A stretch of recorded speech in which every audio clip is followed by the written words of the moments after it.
Yes. One of us. And then Well, the other there. is where that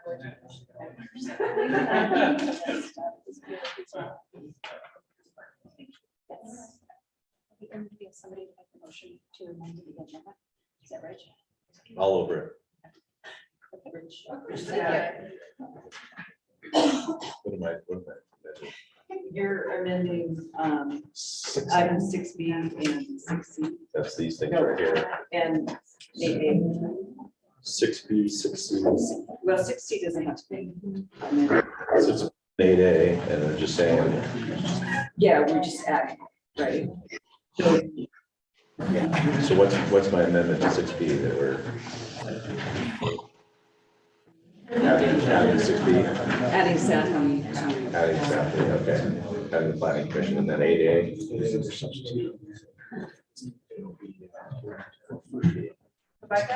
Oh, you're coming. Substitute first reading versus resolution.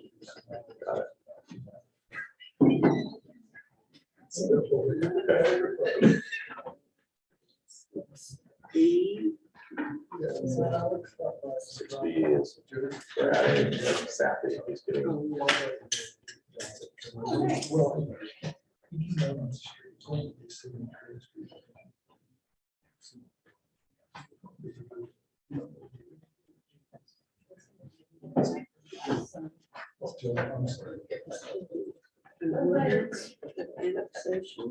or rezone.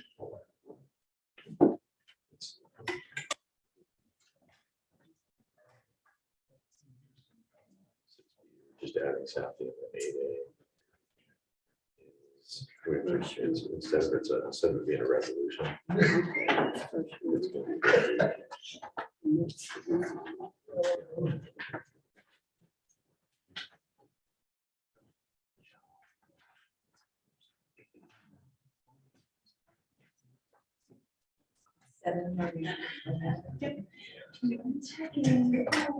It's gonna be- So welcome to the Ellsworth City Council meeting of Monday, May 16th, 2022. If you rise for the pledge of allegiance led by Councilmember Alwin. Allegiance to the flag of the United States of America and to the republic for which it stands, one nation, under God, indivisible, with liberty and justice for all. Thank you. Please take the roll. Aaliyah, Here, Goodlow, Here. Wilkes, Here. Monica Miller, here, Tam, Here. Win. Here. Thank you.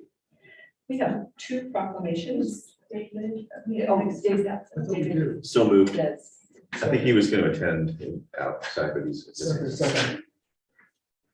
Motion and second to excuse Councilmember David Miller's absence. All in favor? Aye. And two will vote aye. Thank you. Two proclamations. Mr. Anderson, do you have we're reading Lemonade Day? Yes, thank you. And I actually don't have the proclamation in front of me, but I'm happy to read it if you have a copy that I can read from.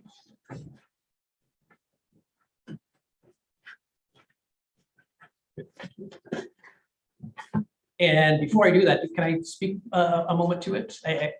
Yes, please. Thank you, and I appreciate Madam Mayor being able to be here, and thank you, Council, for this opportunity. I would like to show just a very brief video. Some of you may have already seen it, but it really illustrates what Lemonade is far better than how I'm able to present it. Or, yes, I think I am. Oh, you are. Yep.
I suppose I should have introduced myself. I'm Matt Anderson, the Director of Tourism with the Chamber of Commerce. And again, thank you for allowing me to be here. Your acknowledgement of the event in our first year really helps us get this program off the ground.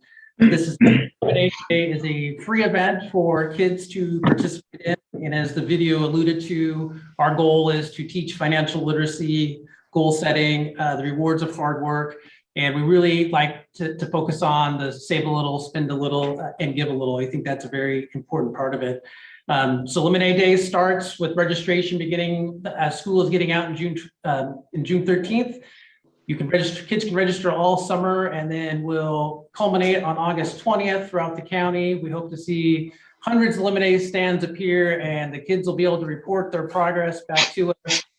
At that point, the county will, Chamber of Commerce will award an Entrepreneur of the Year, and that participant will receive a bike and designation at the first day of the fair. So are there any questions I can answer about Lemonade Day? It's a nonprofit, it's a trademark. The program itself is a national recognized program. It's actually across the world. The program began in 2007 out of Texas, and we signed on to have the license and have Lemonade Day in Kittitas. We have stands in Kittitas and all the way up to the summit potentially. So the chamber is paying for the affiliation. Yes, and it is 100% free for all the participants in it. Okay, any further questions? If you would read the proclamation. Oh. Lemonade Day 2022. Whereas Lemonade Day is good for kids, good for business community, and good for Ellensburg, the Kittitas County Chamber of Commerce, along with many other local companies, organizations, and individuals, are joining forces to bring this innovative program to Ellensburg. And whereas Lemonade Day is a free community-based program dedicated to teaching children how to start, own, and operate their own business through the simple and time-honored act of building and running a Lemonade Day stand. And whereas Lemonade Day provides youth with free educational materials and support, thanks to our sponsors, entrepreneurs who participate in the program earn money and are taught to spend a little, save a little, and share a little, donating a portion of their profits to any local charity of their choice. And whereas Lemonade Day is more than just a day, the event celebrates learning and learning and the future of Ellensburg on August 20th, 2022. During Lemonade Day, every citizen is encouraged to support the endeavors of our young entrepreneurs by purchasing a cup of lemonade from a participant or cheering them on via social media. And whereas the city of Ellensburg salutes and commends the sponsors, organizers, and above all, the participants of this innovative program, and extends best wishes for a successful and rewarding observance. Now, therefore, we, the City Council of the City of Ellensburg, do hereby proclaim Saturday, August 20th, 2022 as Lemonade Day in Ellensburg, Washington. And Mayor, move mayor's signature on the Lemonade Day proclamation. Motion and second for mayor's signature on the Lemonade Day proclamation. All in favor? Aye. Aye. And two vote aye, that motion carries. May we get a photo? May I approach for a photo? It's so much, Yeah. as long as you like disseminate it wrong.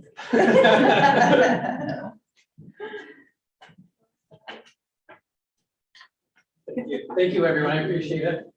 The next proclamation is the National Provider Appreciation Day.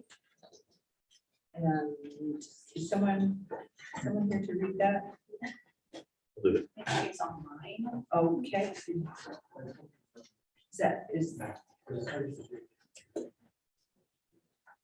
Is Michelle? We're in. I don't see, let's see. I don't see Michelle online. And we'll let Rich do it.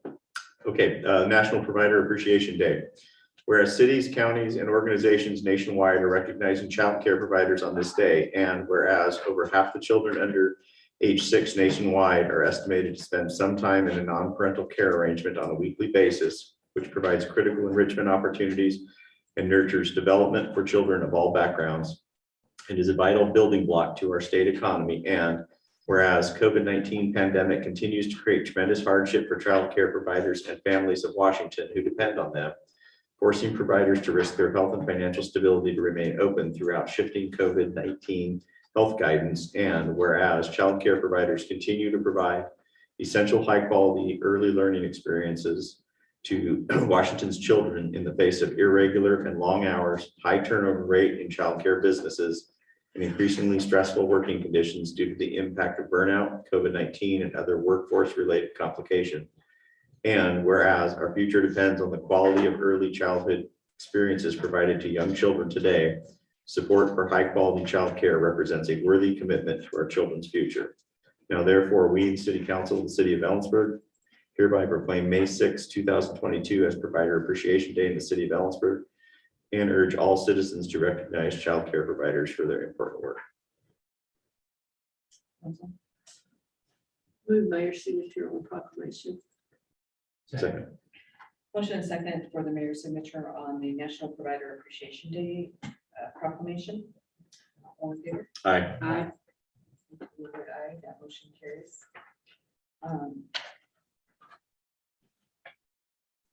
And yes, we do. Thank you for Ms. Moran for bringing that forward to us. We have no awards or recognitions this evening, so it's time for approval of the agenda. Madam Mayor, I move a couple of amendments to the agenda as presented. Item 6B, adding a planning commission appointment, and correction, is it at 8A or 8C? Just 8A, and a correction to item 8A on the existing agenda, which indicates a resolution, and I would like to correct that with a first readings for an ordinance. Clarification, is the motion just for the amendments? Yes. Okay. So motion to amend the agenda at item 6B to add an appointment to the planning commission, and item 8A to replace that resolution with an ordinance. All in favor? Aye. Aye. The two will vote aye. That motion carries. Madam Mayor, I move approval of the amended agenda. Motion second for the agenda as amended. All in favor? Aye. Aye. The two will vote aye. That motion carries. The consent agenda is before you. Second. Motion and second to approve the consent agenda. All in favor? Aye. Two will vote aye. The motion carries. We are at item 6, page 69, petitions, protests, and communications. Starting with a report from our Ellensburg Police Department.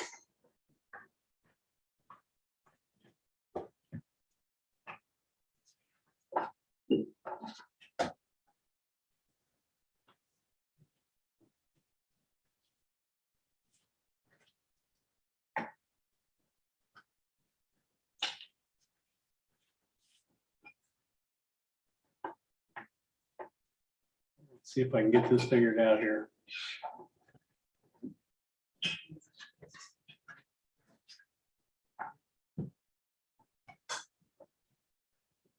We'll just reach your first.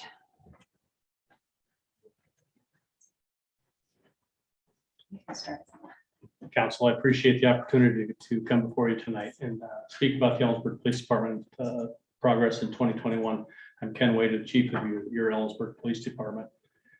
The annual report is one of a series of reports the police department has provided over the years, going back into the late 80s. The police department has provided an annual report.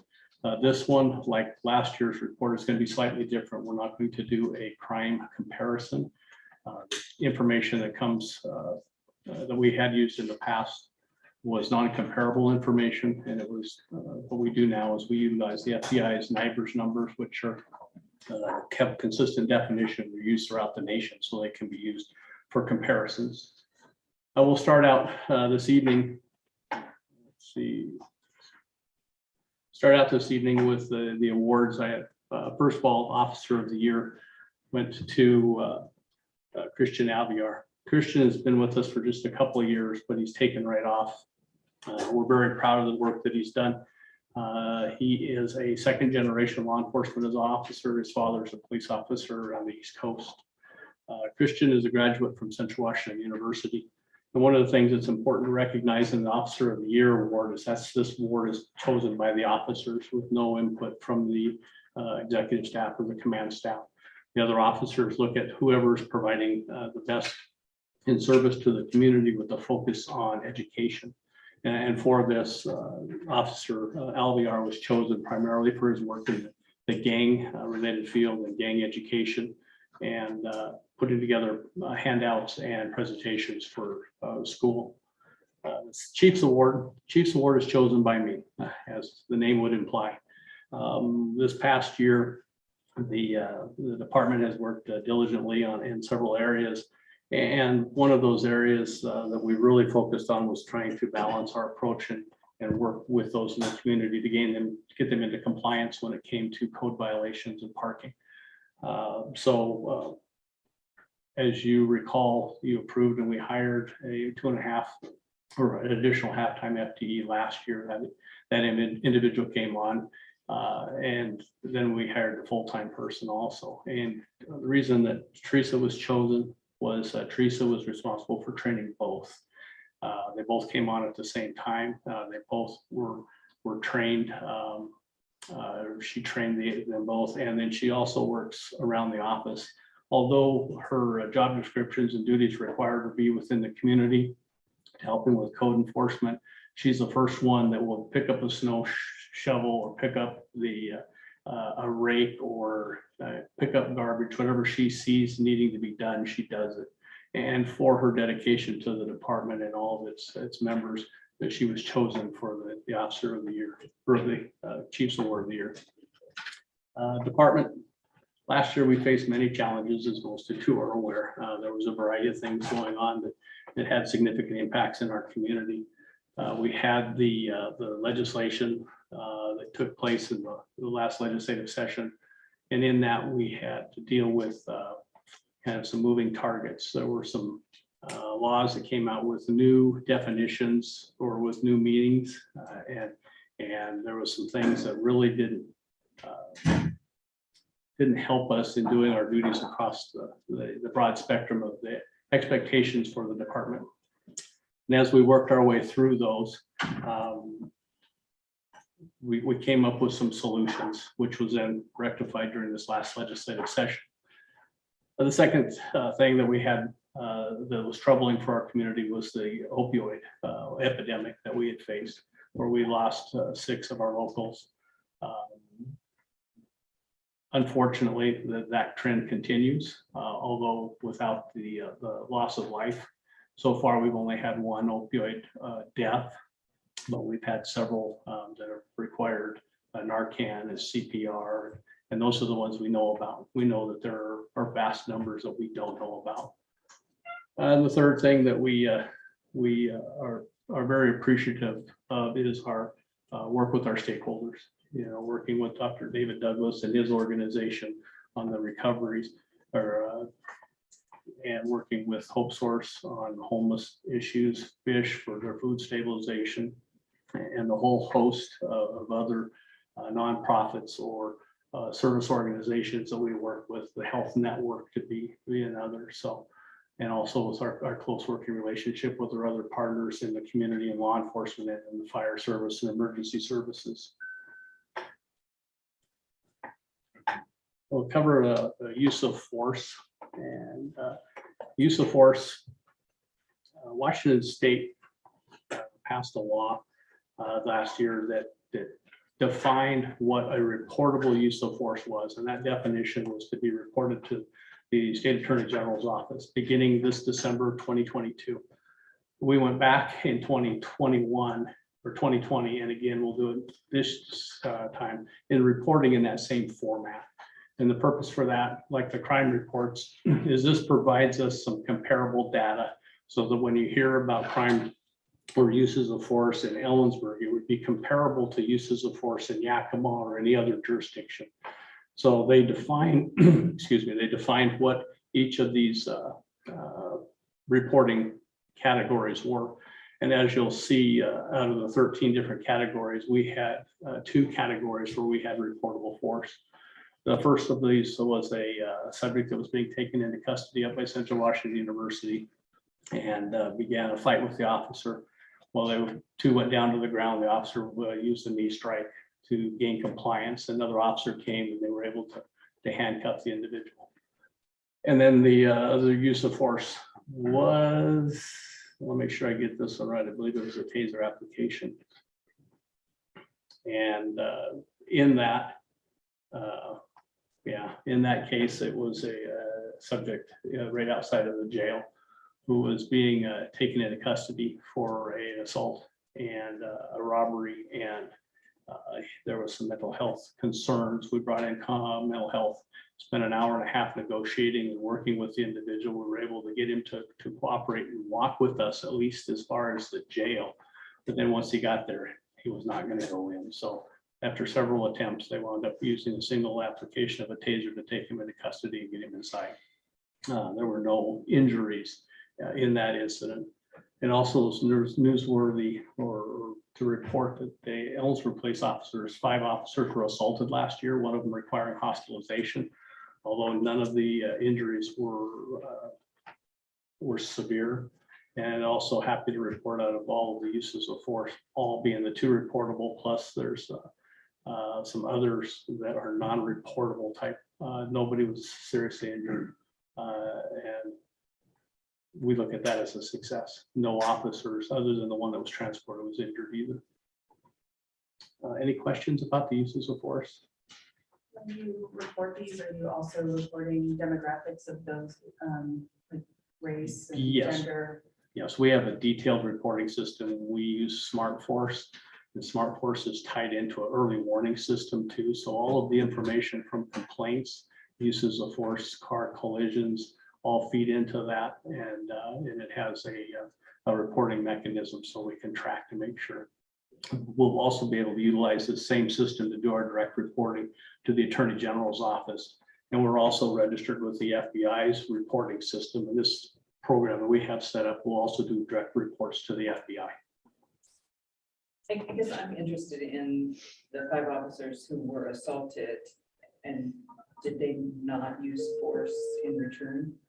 They did not use a reportable force. So a difference, a use of force that wouldn't be reportable might be being able to force the guy up against the car, guy or gal up against the car, forcing their hand behind their back and handcuffing them. By definition, with the Ellsworth Police Department, that is a use of force, but it doesn't raise to the level of a reportable use of force.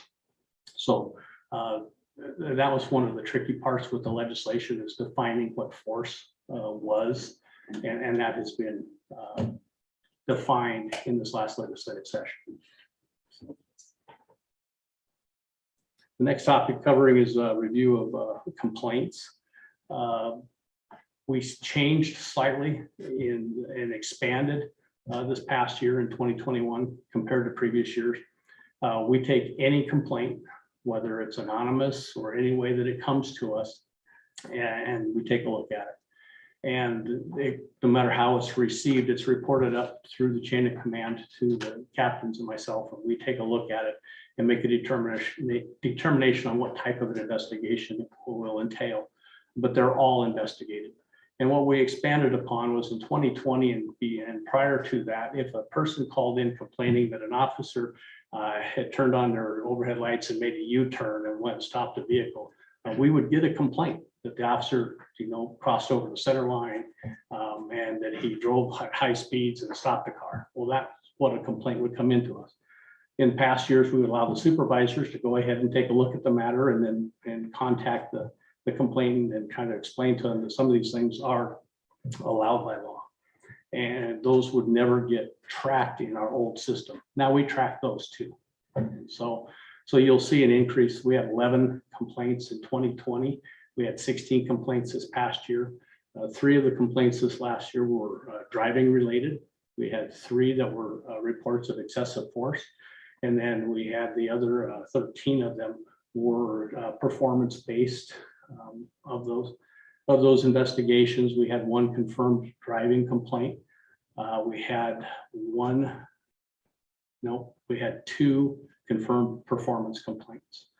And so the rest of them were either impounded or exonerated, and exonerated gets used quite a bit. And it's not because it's a catch-all, but what exonerated means in this process is if a person files a complaint and the complaint will usually is oftentimes a person is calling and saying, I don't think that the officer had the right to stop me and write me a ticket for doing this. They should have given me a warning. Well, there's no dispute that what the officer stopped and did is what the complainant said that the officer did is what happened.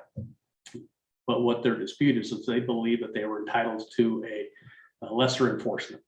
And so that would be an exonerated complaint. The officer didn't do anything wrong. What he did was according to law and policy. So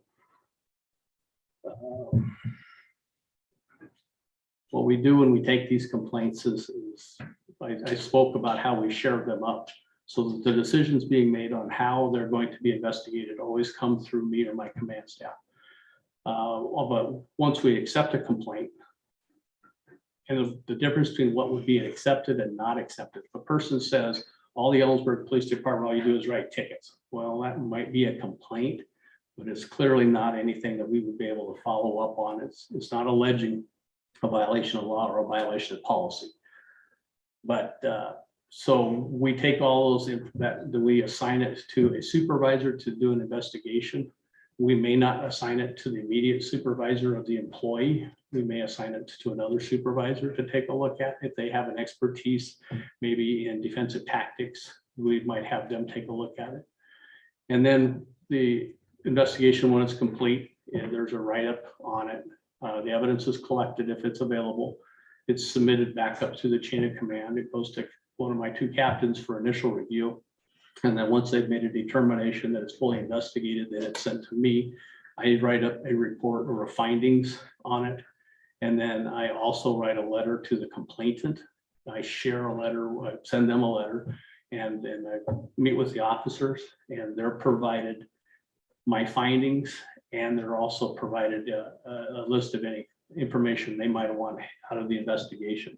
That information is also shared with the training staff, so that we kind of keep an eye on if there's some trends that we might see that we could provide some training on. Are there any questions about that? Patrol officers, as everybody knows in this room, the patrol officers are the face of the Ellensburg Police Department. That's who most people come in contact with. You know, they work 12-hour shifts. Got to give them credit. There's no way I could work a 12-hour night shift anymore. We have a full complement right now of officers. Well, I shouldn't say that. I should say that we have a new patrol officer that's off at the academy getting trained, and we will have another opening here shortly. This past year, they responded to 16,350 reports. Now, if you look back on the number of uses of force versus the number of times they came in contact with, you'll find that that number is, we used force, reportable force, in 1/100% of our contacts. None of those were from traffic stops. Those were all reported crimes. Officers wrote just under 5,000 reports, 3,100 traffic stops. Of that, wrote 736 tickets, which is something I like to see. I don't like to see enforcement heavy. I like to see the educational piece in it. But if a person isn't going to learn through education, then we will certainly take the enforcement. The top 3 calls last year was check welfare, suspicious circumstances, and citizen assist. That is fairly common with those types of calls. Suspicious circumstances calls oftentimes develop into crimes, but the person just doesn't know all of the different details of it. So when the officers get there to begin their investigation, that's when it's discovered. We were also fortunate enough to hire Nate Rossen as a new patrol officer. We hired him last year. He came out of the academy though in late November, so we didn't get much work out of him, but we did get him hired and trained. Nate is a Central Washington University graduate. He was born and raised in Okanagan. He worked for one of the ambulance services full-time down in Yakima before coming to work with us. He was also a reserve in our program. Our detectives unit, this past year, the detectives were extremely busy to the point where I pulled a line corporal off and put him back into the detectives to help with the controlled substance homicide deaths that we were dealing with. This past year, 2020, we had 179 cases by the generalist investigations, and we had 52 proactive investigations handled by our anti-crimes. And the anti-crimes will handle like a string of car prowls. If it looks like we're having a huge problem in a confined area that they can work on progressively or proactively. They also work on gang-related crimes that reach to the felony level, but their primary role is drug interdiction, drug arrests on people that are dealing drugs, not people in possession of it. And so this was a 26%, I believe, increase compared to the previous year. And of significance in this is the fact that a controlled substance homicide death is usually a very difficult investigation to handle. But we were fortunate enough, they made 5 total arrests. Now the article will say 4, but that was 4 arrests for 4 deaths from 2021. They were able to develop enough probable cause that they arrested a person from a 2020 controlled substance homicide death. So we did arrest 5 this past year. And they are staying every bit as busy this year, unfortunately. Code enforcement. Code enforcement currently consists of 2 full-time positions. With the start of the farmers market, we'll have one that will work a Tuesday through Saturday shift. The other will work a Monday through Friday shift, so we have that coverage. Last year was a busy year for them in a lot of different areas, but it wasn't with parking. With the limitations, the COVID restrictions, and some of that carryover early in 2021. And then, of course, we transitioned from a 2-hour parking in the downtown to a 3-hour parking. So in the past, they were able to do 3 rounds. Now they can only do 2 rounds. And so you'll see that it does have an impact on the total number of citations and warnings, but it certainly hasn't curbed the complaints any. You also see that they also spend a lot of time doing nuisance calls or proactive nuisance, 435 of them last year. So it wasn't that they weren't busy, they just weren't busy doing parking stuff. We also hired Addison Hall. Addison came to us, she was one of our part-time. She came to us in February. She's a central student right now. She hopes to graduate this year. She brings a unique young perspective to it, and she understands the college setting and the RPZ setting, and so she's coming along very well. We're very pleased with her, and one of her majors is American Sign Language, so I'll certainly be able to benefit from that. Animal shelter. 2021 animal control statistics show we had 437 complaints that was received. We did 19 adoptions of all of 2021. We were really fortunate. We only had 6 animals that were euthanized. We transferred 273 animals on to other shelters or adoption agencies. We also took possession of a new van to allow for the safe handling of the animals, to replace, I believe it was a 17-year-old van that we had before that. So reserve officers. Our reserve officer program is going through a transition right now because of some of the changes in the legislature. Some different mandates that are coming down regarding enforcement or commissioning and training hours and those types of things are having an impact. We started the year with 10 reserves. We had 4 of them that resigned because they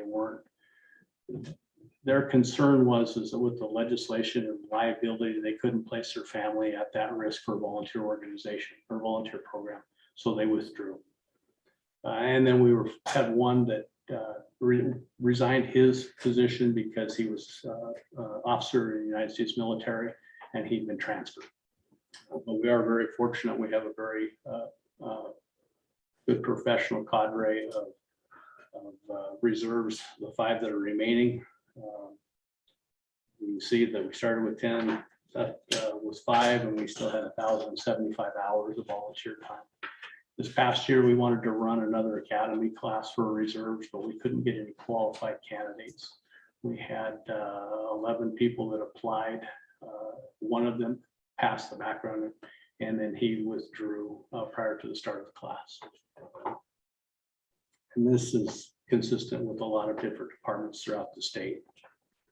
Our records clerks, they're what keeps us running.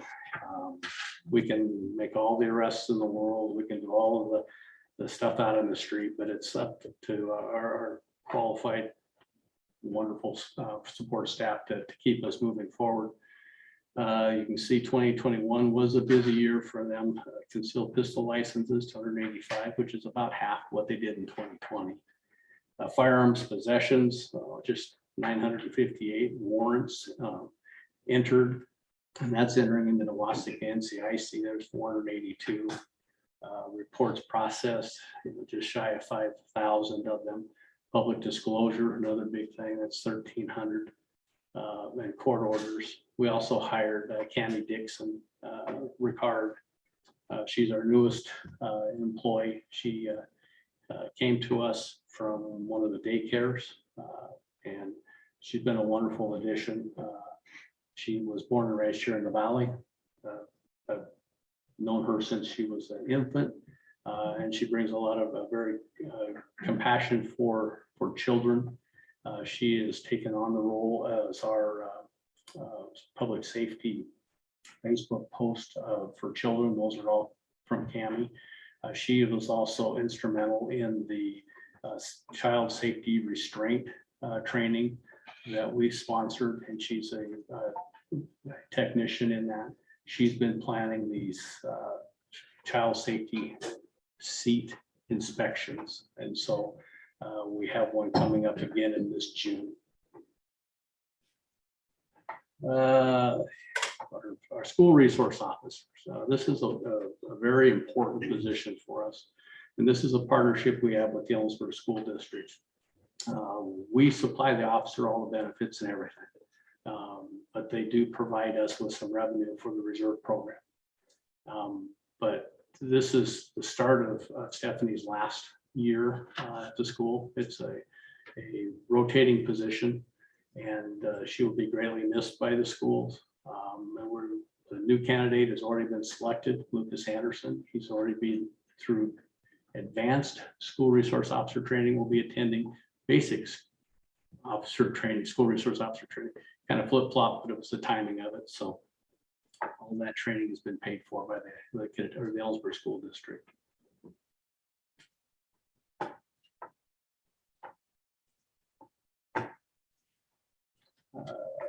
Training is a big thing in our department, in our profession. This past year, we were fortunate enough to bring in a very old friend of mine, Jim Ritter. Jim is just retired from the Seattle Police Department. He started his career with the Kittitas County Sheriff's Department back in like 1981, I believe, 80 or 81. He went on to City of Seattle and has done some wonderful things over there. He created, first of all, he was appointed their first full-time LGBT officer, liaison officer. And then from that, he took on a role of providing assistance to a lot of the underrepresented groups. And he also managed their police museum, and he created the Safe Space program, which was a program to help with the LGBT community. It was the first in the nation that was developed for this, and he's got national and now international recognition for it. We were fortunate because we were able to get him back here to Ellensburg. He's currently lives here, And, but he didn't cut me a deal on the price for the training, but he provided the training focused on two things, on our interactions and working with and understanding the LGBT community to make sure that we were best serving their needs, and also to give us some training on hate crimes, and from his perspective and from his background in it, out of the Seattle area. That's our major training of the year. We try to do this every year, but COVID had an impact on us in the past year. With all that said, that training alone, besides we had 73 hours was the average training per employee for the city, which is a lot of training. We had some unique training in there, but we also had a motor school, which is a long school, and trying to get some of the guys that are through that for the motors.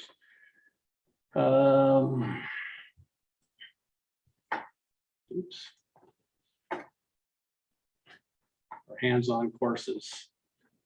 Citizens Academy. This past year, we were able to run a Citizens Academy. As one council member got to participate in that. It's been very popular. We weren't able to do it in 2020. But what the Citizen Academy is it's a program where we teach members of the community in a classroom setting and in a practical application what the job of a police officer is, as far as the decision making, the complex decision making that takes place, the motor skills that are required for driving, for firearms, and a variety of other duties that law enforcement handles. We had a very good group. We had 10 students this year. Corporal Jason Brunk was the manager of that. It culminated with a dinner at the restaurant and certificates. I touched a little bit on our child care seat technicians, but this is a program that we just started this past year. Started with a grant through the Traffic Safety Commission to put on the week-long training to 3 of our staff and to 7 others from outside jurisdictions. We also got a grant to purchase 18 car seats too. And so, that grant has just been renewed with traffic safety to purchase some additional. Those seats go to people that have low income or that don't have the means to afford car seats or booster seats. This program is important because what they do is a very in-depth inspection of the car seat to make sure that there's no recalls on it, that it's not defective, and that it's fitted for the child that it's being used for. So we're happy with that program, and you'll see that we will continue with that throughout the year. Our annual or national night out, Eat with the Heat, as most of you were present for it. Again, it was another success. We do appreciate the help we had cooking this year, having more staff cooking with Terry and with Heidi assistance. And also a big thanks to the Parks Department for helping with the setup and stuff before that. Our Eat with the Heat is focused on child safety. And then this is something we're very proud of. Captain Dan Hansberry was awarded this year the inaugural 2021 Hall of Fame. And one law enforcement officer throughout the entire state of Washington was selected for this. He was selected because of his ongoing assistance and contributions he's made to the Special Olympics torch run. This past summer, as you can see down below, the Kittitas County torch run took place up in Clallam, where it was hosted by the Clallam Police Department. Again, it was a huge success. And there are 3 different events that we try to do every year. We hadn't been able to do the Cop on Top now for a couple of years. So that's something we're looking to see if we can get started again.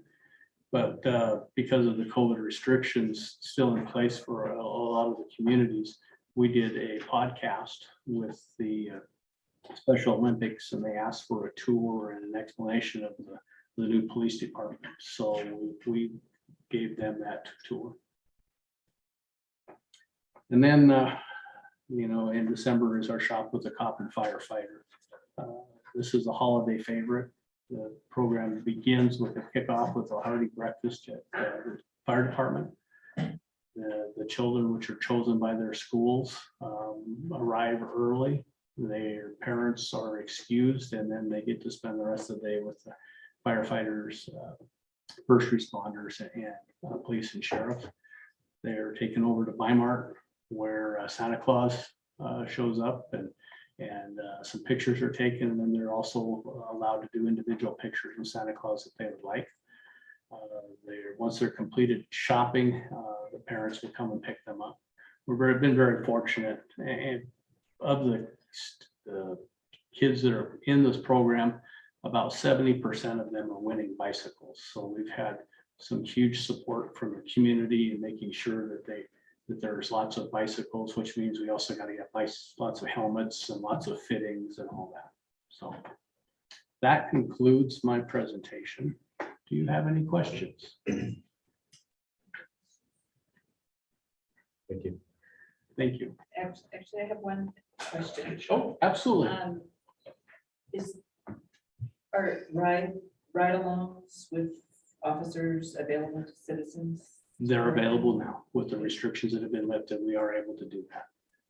Okay, so if I wanted a ride-along as a citizen, I just call the station. Call the station, give us what date and time that you would like to ride.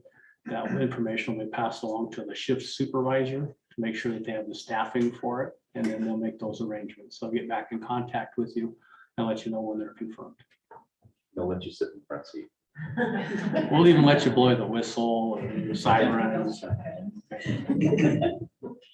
And we have a gun range too, if you'd like to come down, try that out. So, That's part of Citizens Academy too, isn't it? yeah. People who go through the Citizens Academy, that's usually the most memorable portion of that training is the decision-making that takes place. You didn't do that when I went through it, so I Well, we guess I have can- to redo it. Well, we can certainly redo it. Thank Anything you. else? Thank you. Okay.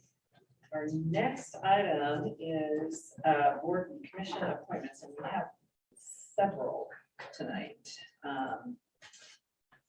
So there are 5 new applicants that have been invited to attend tonight's meeting for introductions, and Courtney Blackstock has applied for the Arts Commission, and she's zooming in. Courtney, would you like to introduce yourself? Yeah, hello. I am very thankful to be here today to introduce myself. And I am new to Ellensburg. I just moved here last October, but I instantly fell in love with this community and their support of the art, culture, and the local artist really just is very inspiring and gets me excited, and I really want to be involved in everything that I can be in. I am originally from Georgia. I went to school at Savannah College of Art and Design until I transferred to a business administrative degree. But recently I have heard great things about Central's programs, and I am going to be going there to get my art education degree. So I'm very excited about that. Right now I'm working at Invenergy, just being their administrator. And so I'll be going to school in the fall and doing that as well. So thank you. It's very nice to meet everybody. Thank you. Counselors, any questions for Courtney? Okay, thank you. Next introduction is Alex Montano.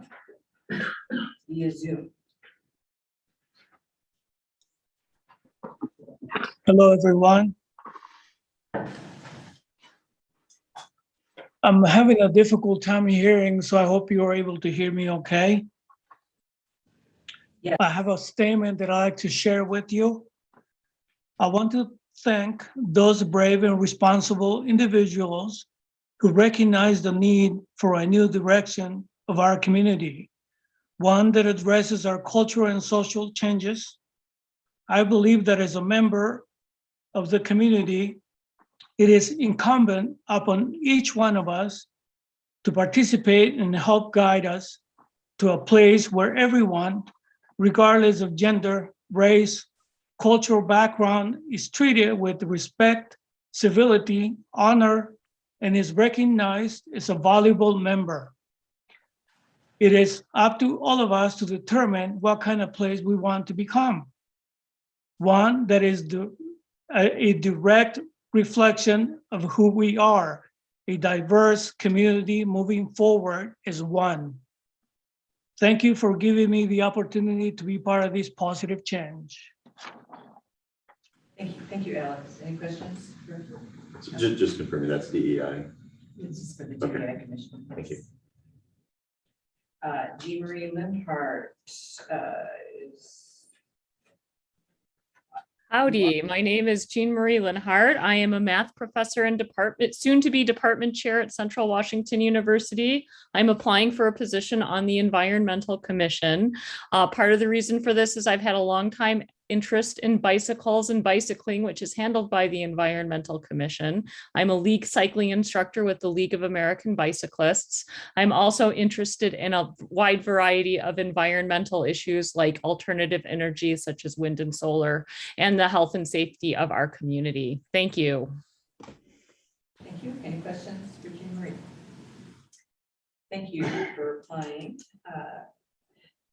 Jackie Adams has applied for Parks and Recreation Commission. Hi there. Yeah, I'm Jacqueline Adams. I actually just applied for Parks and Rec Commission. I did go to Central and then left and was gone for about 8 years from Ellensburg. And we just moved back this summer. And I'm trying to just really work to get back into the community. So I'm really excited for the opportunity to work with Parks and Rec and just for the future of what the facility is and what recreation we could provide to the community.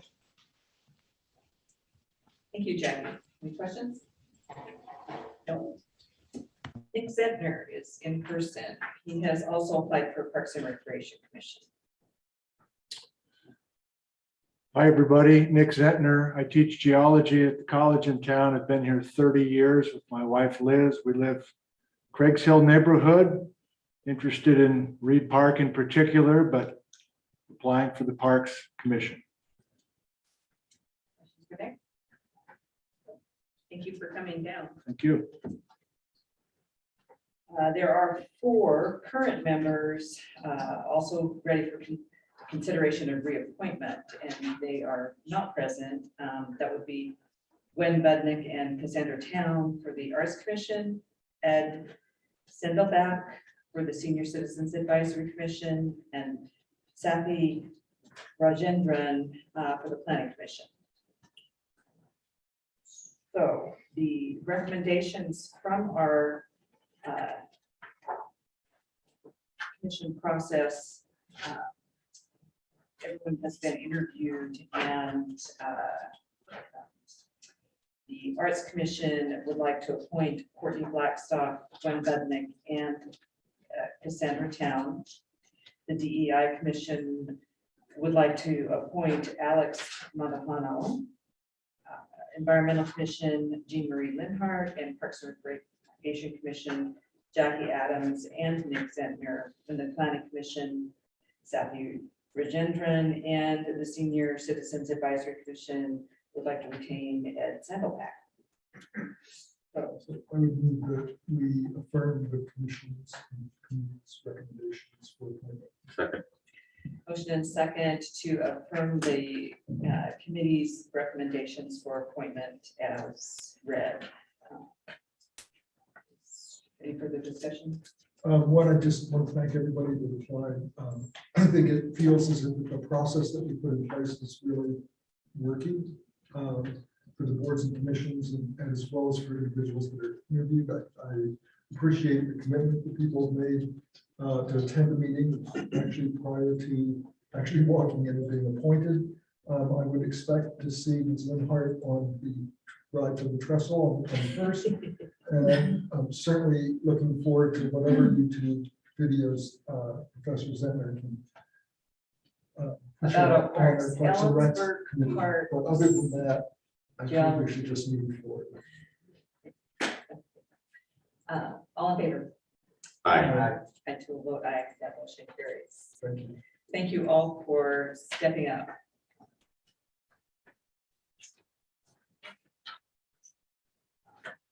Our next agenda item is 6C, a letter to the council from the Diversity, Equity, and Inclusion Commission. So we have Tenant here. Helene. Good evening, Madam Mayor, City Council.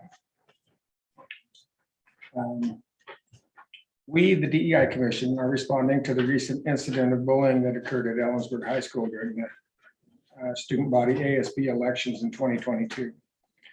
Bullying behaviors intimidate and discriminate against other people because of who they are, not because of what they've done.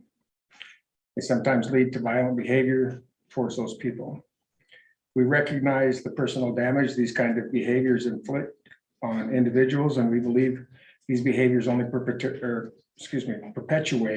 the historical inequities and divisions that exist in our community. These behaviors must be addressed, and the groundwork for understanding and accepting differences in our community must begin. Ellensburg prides itself on being a welcome community. Clearly, there is work yet to be done to create this reality. Intimidation and discrimination in any shape, form, or fashion is not acceptable in any setting. These behaviors demonstrate a lack of value and respect for certain individuals and cultures, show a discouraging lack of acceptance and of differences, intentionally deliver harm and degrading language to society's most vulnerable people. The end result is an unsafe environment for many who live, work, and socialize in Ellensburg. Intimidation and discrimination do not reflect Ellensburg's values. They will only continue to divide our community and harm our residents if not addressed. The DEI Commission supports the parents, families, and student victims targeted in the Ellensburg School District incident, as well as those targeted in other incidents in Ellensburg. We invite all students, parents, families, and community members to join with us in creating opportunities to address communication and understanding of differences in our community and to actively reach out to marginalized people, build relationships, and start conversations to celebrate the rich diversity we have in our community. We offer our support, time, resources, and expertise to partner with groups and individuals who want to start these conversations. We call on the Ellensburg City Council, the Ellensburg School District, and Central Washington University to unite in a public statement against bullying in our community, in the school district, and on CWU campus. We further call on community leaders, CEOs, clubs, nonprofits, and businesses to speak out against bullying and discriminatory actions and to instigate procedures to address systemic issues that produce intimidation and discrimination in the work and/or social environments. As the city's DEI Commission, we intend to create ongoing opportunities for public conversation between concerned and impacted community members, city and council district representatives, Central Washington University representatives, business leaders, law enforcement, service groups, and government agencies to facilitate awareness of and encourage accountability for reported incidents of intimidation and discrimination. The recent incidents at the Ellensburg High School are a community issue, and they require a community response. Respectfully submitted to the Ellensburg City Council the 16th day of May 22, signed each member of the Ellensburg DEI Commission. Thank you, Timmy. Thank you. The letter was shared with Central and the Ellensburg School District, and on your desk tonight, we have a a letter from the school district expressing willingness and to join with the community to strengthen a culture that's inclusive. So, the council, do you have any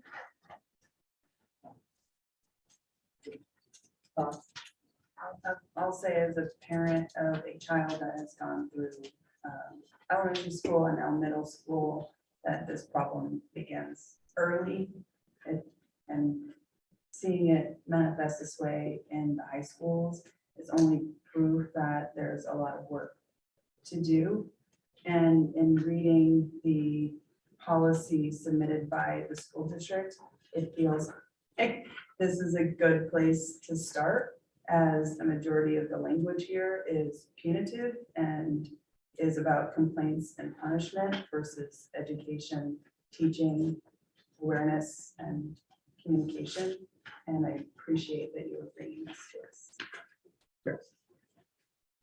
I guess it was suggested that asking just the city, the school district and central to participate was limiting, as if that's where that's the only place that's a problem. And suggested that perhaps we ask the DEI Commission and to work with staff to develop a letter that we can circulate and ask for signatories from a broad range of groups. And that's not the request. The request is that we just join with 2 other entities.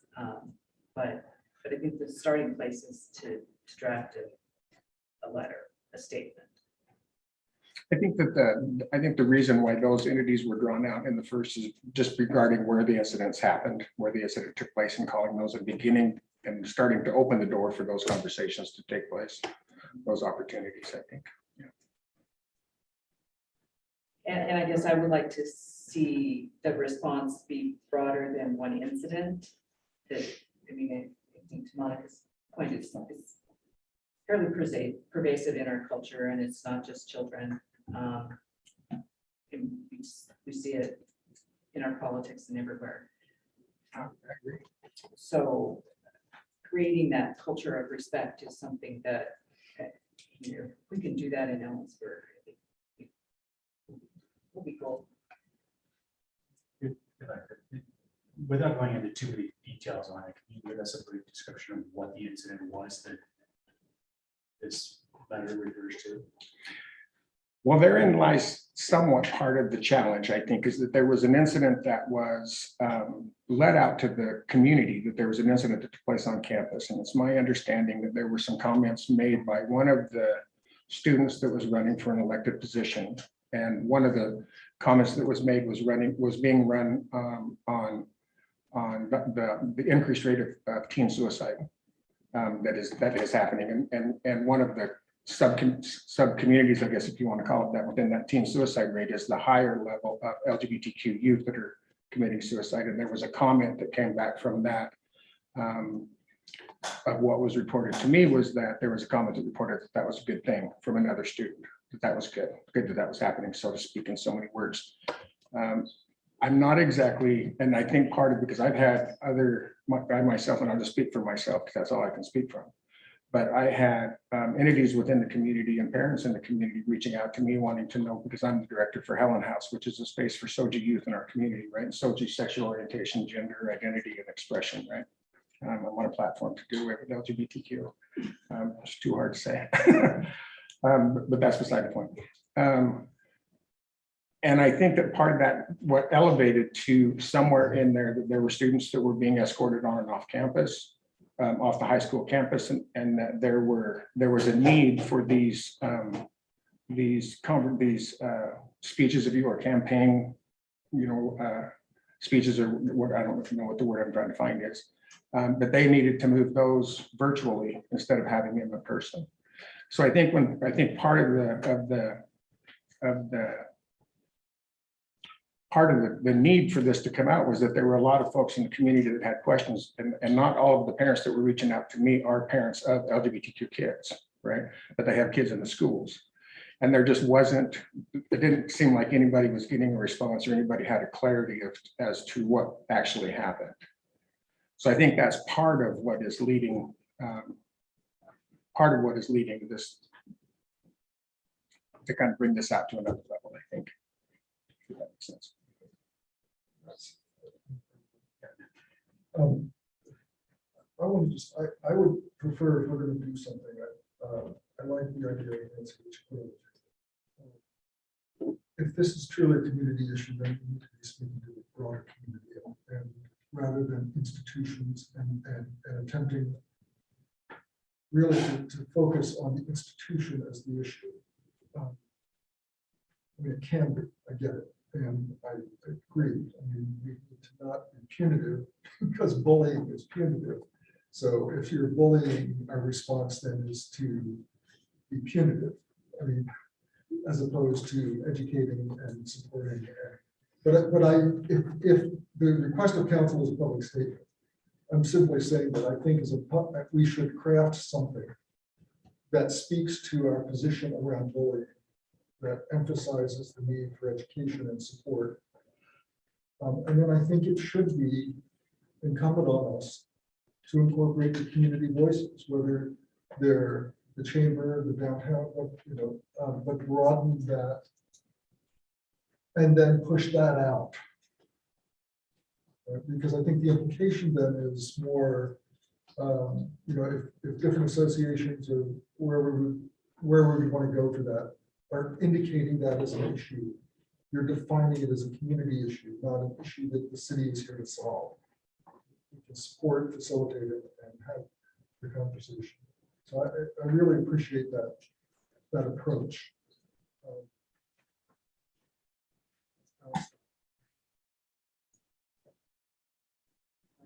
I think you're trying to the whole piece for everything and everybody grounds. I think it's going to turn into a giant argument going into that with it. Is that? I think the best way to explain this without sounding like a complete. You're trying to get every single person within the community to think the exact same way, to accept every single thing on every single level, whereas there's never gonna be that. You're always gonna have differences that people are not going to agree with or going to agree with, and whether or not they actually accept that or not. Starting at the school level and basing it through the schools, showing that it is not acceptable to do that is the start. But once you get into the broad range of the adults that are doing it now, the regulations and rules and laws that we currently have in place to prevent that is not going to change with us making a statement. I'm not. I think what we're attempting to do is merely frame the conversation, perhaps different.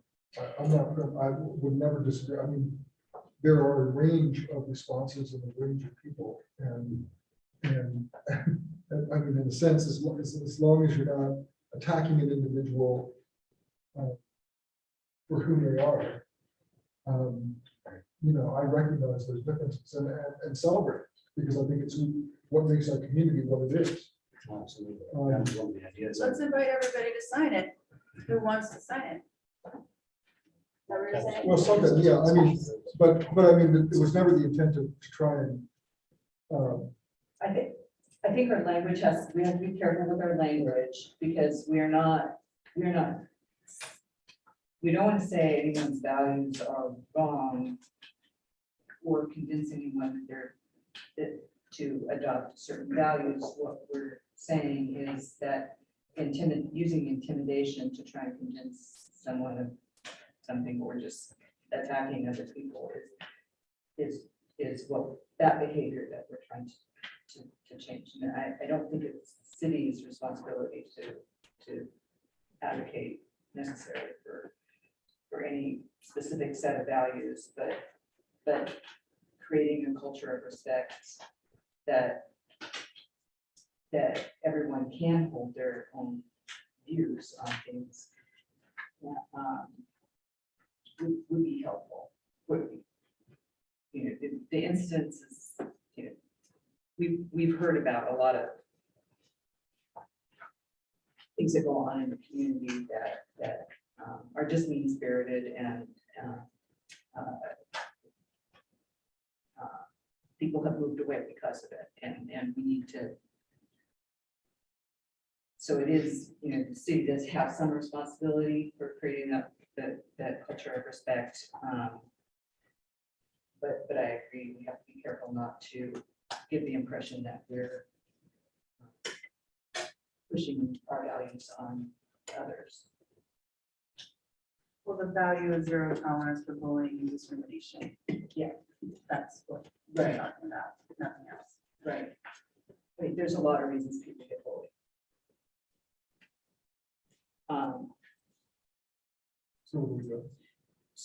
So I guess my recommendation is that the DEI commission work with city staff to craft a letter.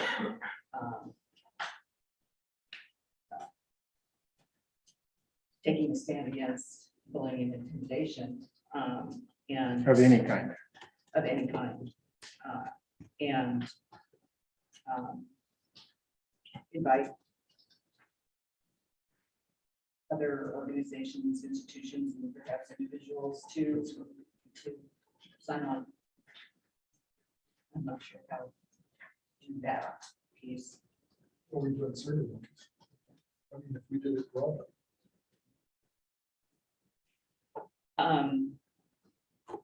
And next step beyond that, I think perhaps like the DI commission to consider what kind of educational forum might be appropriate for bringing the community together around a true discussion of not statement about the issue. We've had some beginning conversations around that kind of thing as a commission, I think so. We can bring that to the next level. I like the idea too, though, of asking CWU, ESD, and the city to outline possible actions so that they can exemplify it for the rest of the community and be held accountable for those choices moving forward.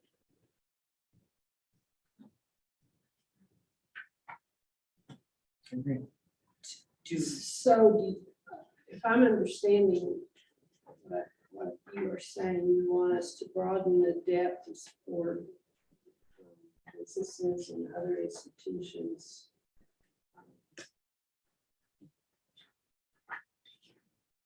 To support.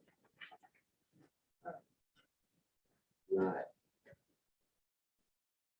A general statement. To respond to bullying in their settings. So the second paragraph underneath the first one, is that not what we've kind of done? Are you suggesting some kind of combination of those two statements? Right. would be more- So you're asking just for 3 entities to make a public statement, and then you call on others to support that, but maybe they sign the statement as well. Okay. We don't need a motion, this is a general. Just, yeah, a general statement, and we can provide staff support to the action with that action. Thank you for bringing this. Thank you.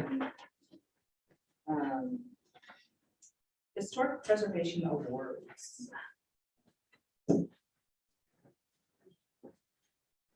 It is Historic Preservation Month.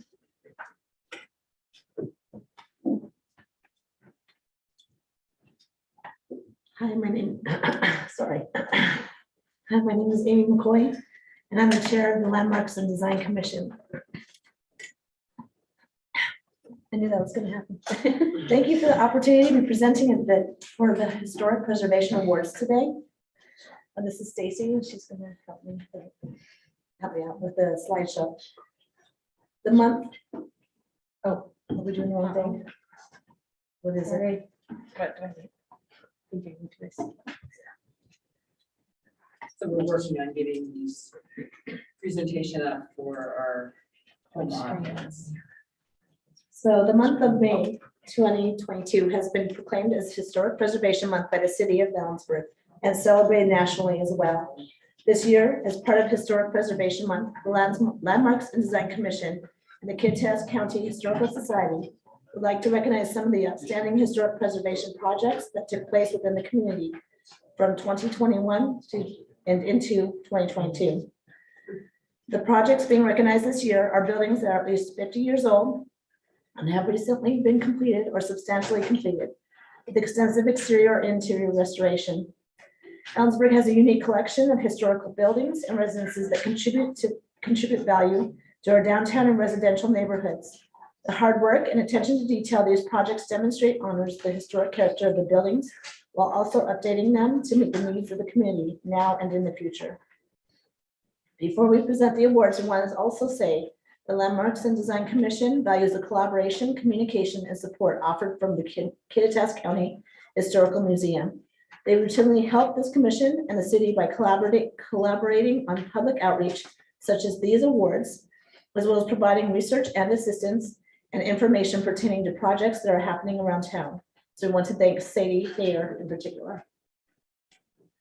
This award is for outstanding multifamily restoration and is being awarded to Harry Whitaker, owner of 600 West University Way. This project was selected by the Commission for outstanding attention to detail and compatible new design with the surrounding neighborhood, built circa 1920. As you can see, a dramatic transformation took place with a recent remodel and restoration. This structure now includes 9 living units. And on behalf of the Landmark and Design Commission, I want to thank Mr. Whitaker for his hard work and creative vision that brought the structure back to life. The next award is for outstanding single-family preservation and compatible infill, as being awarded to Andrew and Karen Schock for their home at 506 West Walnut Street. This project was selected by the commission because this house has consistently remained well-preserved and restored, which requires patience, hard work, and a high attention to detail. Built circa 1915, this house has details on the chimney, texture walls, clipped gable roof, and decorative eave brackets. The owners worked closely with their architect to design a compatible garage that complemented the house, as well as the surrounding neighborhood. The new garage has stucco walls, clipped gable roof, and the same decorative brackets as seen on the house. On behalf of the Landmarks and Design Commission, I want to thank Mr. and Mrs. Schock for their commitment over the years to preserving their beautiful historic home. Next award is for outstanding commercial building restoration. Oh, come on. Oh, is it coming up? Okay. This award is being awarded to Steve Weidenbach for the work on his building at 200 East 4th Avenue. This project was selected by the commission for the attention to detail, accurate and artful window restoration, and overall compatible exterior restoration to this building, own historic design, as well as surrounding downtown districts. Built circa 1940, this building has the historic name of the McCormack Building. Here are some before and after photos of the window and exterior stucco work he carefully managed. On behalf of Landmarks and Design, I want to thank you, Steve, for your dedication, hard work, and restoration that goes into this building and many others that will come in the future. No, thank you. You know, You want to say anything? I actually do want to say something really quick. I've had downtown buildings over the last handful of years, and it has not always been easy to do to operate this way and to try to get our buildings up to speed. And I especially want to thank Stacy. The reason I came actually is not to be acknowledged personally, but it was to call out Stacy's partnership on this. So really early on, I recognized that I didn't have a skill set or really knowledge base of how to do that. And so my partnership with the city was strong, with the commission was strong as well. And I wanted to just say thank you to Stacy and other people from the city that were very helpful. It was a great partnership for me, and I do think it's changed downtown quite a bit. So I wanted that to be said in front of the city council. So Thank you. thank you. Thank you so much. Thank you. Also, I want to acknowledge how good the Styler kids have been during this entire meeting.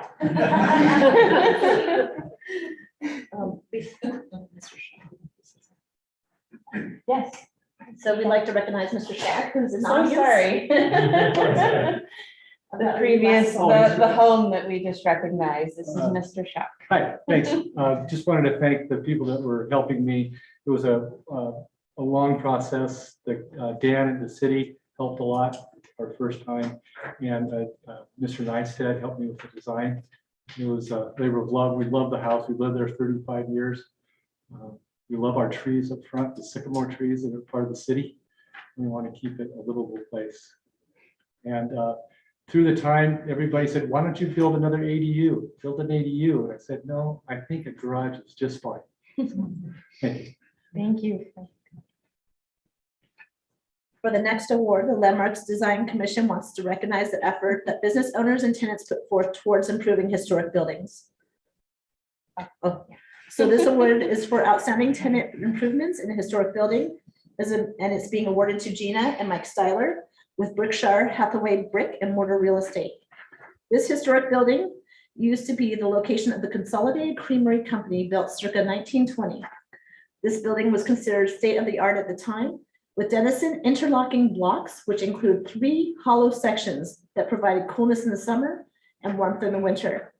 This tenant has updated the interior in a compatible and sensitive way while retaining details that add the historic character of the interior and exterior of the building. On behalf of Landmarks and Design Commission, I want to thank Gina and Mike and their children with Berkshire Hathaway for their hard work and improvements to this important historic building. I think I just wanted to say that we're excited about what everybody's doing downtown and seeing all these changes to all these wonderful historic buildings. It's really encouraging to us and it encouraged us to do that. And we're thankful for Jack Watkins, who owns the building, who allowed us to put holes in it and reinstate windows and doors where they used to be in 1930. So we're thankful. Thank you. Thank you.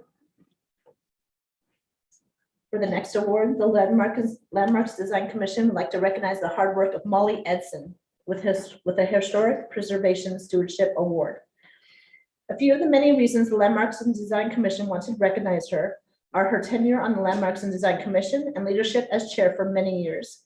Through her work on the Landmarks and Design Commission, she helped the commission build a trusting and strong relationship with members of the community.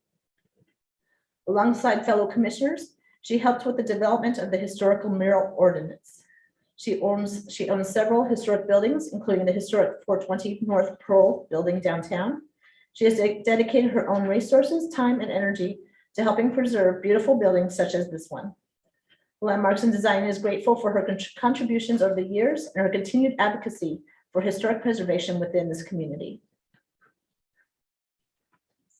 So the next award is going to be the Landmarks and Design would also like to recognize Colin Condit and his late wife, Margaret Condit, with a Historic Preservation Stewardship Award.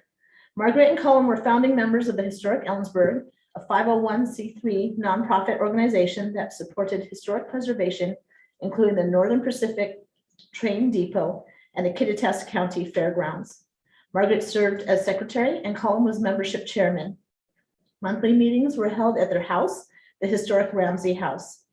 Colin and Margaret were cleaners, repairers, and priced items for the historic Ellensburg yard sale that was held in the Ramsey House front yard each summer, as well as stored items for their sale in their own basement. They were dedicated to preservation of the depot building. Colin and Margaret put many hours in cleaning of the depot prior to its restoration and attended many meetings pertaining to the Fairgrounds project and many other preservation projects. Margaret passed away in 2017. Colin, at the age of 103, is still living in the Ramsey House. The Landmarks and Design Commission thanks you for listening to this presentation, for the opportunity to recognize the hard work taking place in our community. Thank you for your time, and we look forward to celebrating Historic Preservation Month again next year. And so we would like to give you some little updates on what's going on as the month winds down. The Landmarks and Design Commission and other local community groups have been planning activities this month, all throughout the month, in honor of Historic Preservation Month. Many of these events have already taken place, but here are some of the activities available to the public. The pub crawl and walking tours are events held by the Kittitas County Historical Society. Unfortunately, the pub crawl tickets sold out almost as fast as it was posted. So you're gonna have to wait till fall to participate in that, in the next one. But the Landmarks Design Commission organized a historical home tour on May 14th. There was a steady stream of people throughout the tour hours, and we hope to continue to grow that event in coming years. Do you have any questions? No? So questions, but thank you for the presentation and for the work that you do, I think, and the work all of your honorees do. Makes a visible difference in this community. They are truly amazing people. So thank you. Thank you. Our next item is item 7, citizen comment on non-agenda items. Is there, no one has signed up. Is there anyone present who would like to speak on any issue that is not on the agenda? Seeing no one, is there anyone online who would like to comment on anything not on the agenda?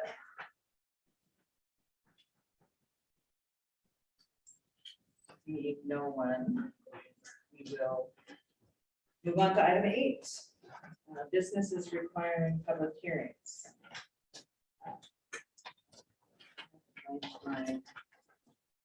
Public hearings means I read a script.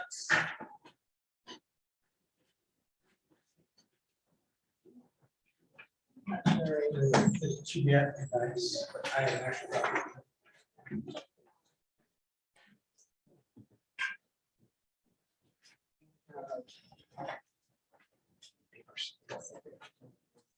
That's in one of the folders.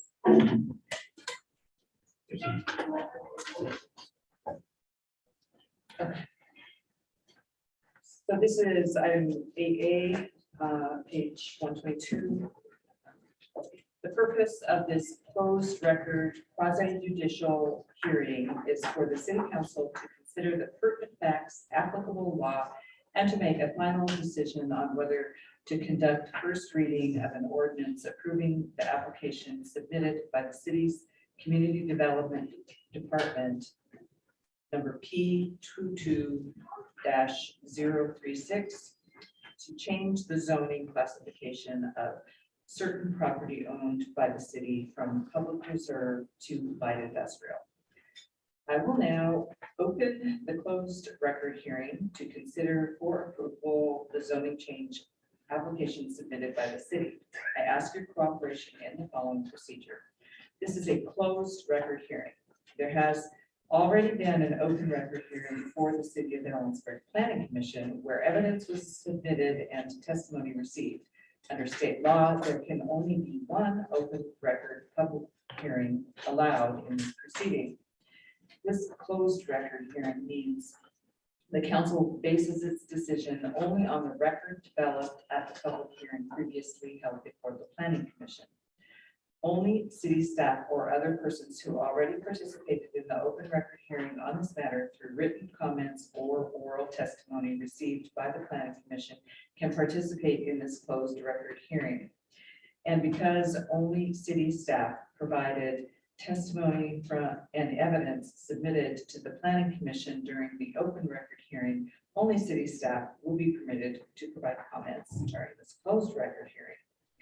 No new testimony or introduction of new materials or evidence is allowed. Comments or arguments must address only the record already established during the previous open record hearing before the Planning Commission, and must be directed to the issue of whether the Planning Commission's recommendation should or should not be adopted. If anyone presents comments that are not based on facts in the record, anyone may make an objection. If an objection is made, the person speaking will stop until the issue of the objection is resolved.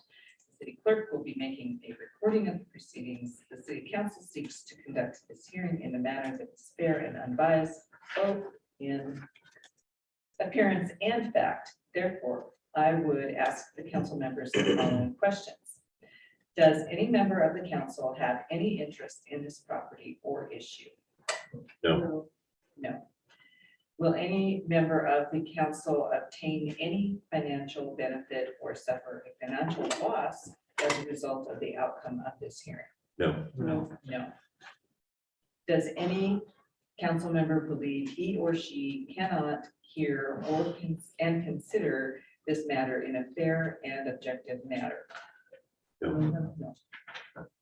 Has any council member engaged in communication with the opponents or proponents regarding this issue outside of the public hearing process? If so, put it on the record. No. Is any council member employed by a party which has a direct or indirect interest in any property, the value of which will be affected by a decision in this matter? No. No. Is any council member a member of or involved in such associations or organizations which, formal or informal, which take a position on this application? No. Is any member of a council member's family or any person with which they have a social relationship an advocate or witness who has provided oral or written testimony or argument in this matter, or will provide oral or written testimony or argument in this matter? No. Is there anyone present at this time who objects to my participation or any council member's participation in these proceedings on appearance of fairness grounds?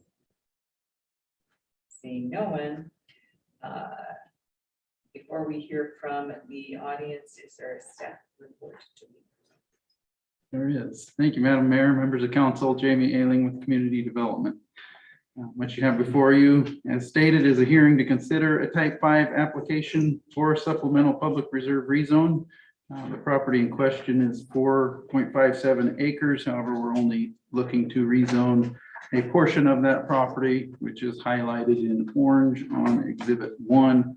And I apologize, I don't have that page number in your packet, but I do have it pulled up on the screen. This property abuts existing light industrial designated property with our future land use map. And it's approximately 60 feet wide and 577 feet long. The city of Ellensburg became the owner of this property in December of 2005. And for this portion of it, we don't have any plans for development. However, an adjoining property owner could develop this 60 feet.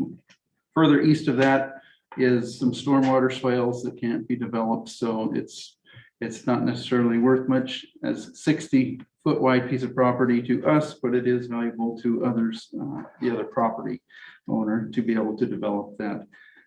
Careful consideration was taken in the planning of how much of this underutilized parcel we could allot to the neighboring property to ensure that we still maintained adequate access and a buffer to our property. SEPA determination of non-significance was issued on January 10th, 2022 as part of this process. And also a boundary line adjustment is being processed concurrently with this, which could transfer the western 60 feet to the industrial property to the west. That currently has the other industrial buildings on it. The city procedure for approving a supplemental PR rezone are outlined in Ellensburg City Code 15-250-100 and are subject to type 5 review process. That process, type 5 processes are first reviewed by the Planning Commission in an open record public hearing. That public hearing occurred on April 14th, 2022. And at the conclusion of that hearing, the Planning Commission determined that the request is consistent with the criteria described in Ellensburg City Code 15-310.050, Section D. And they recommended to you, the City Council, approval of the application for supplemental PR rezone from PR to light industrial. The criteria you have to consider, the application must be found to be in conformance with the following decision criteria for PR to IL under section 15-310.050, and that is 1, the rezone is in accordance with the comprehensive plan. 2, the rezone will not adversely affect the public health, safety, or general welfare. And number 3, that the rezone is not contrary to the best interest of the citizens and property owners of the city. The Planning Commission's recommendation to approve the request from the City of Ellensburg supplemental PR rezone from PR to IL request is consistent with those 3 rezone criteria, and staff therefore recommends council approve the proposal as presented. and conduct first reading of the ordinance. Thank you. Council, do you have any questions of the staff? Seeing none, before closing the public hearing, I wish to advise everyone present that the council reserves the right to reopen the hearing for additional questions or take additional comments later tonight or at a continued hearing if needed. The public comment portion of this hearing is now closed. The council may now begin its discussion and deliberation of this matter.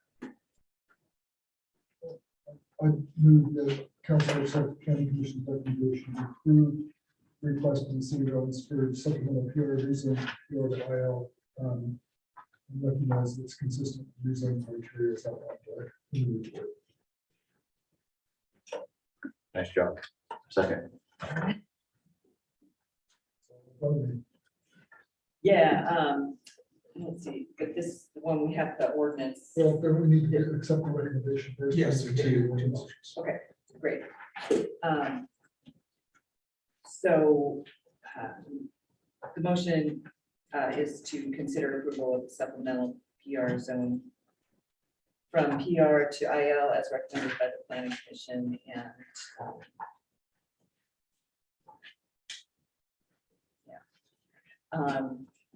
all in favor? Aye. I too will vote aye.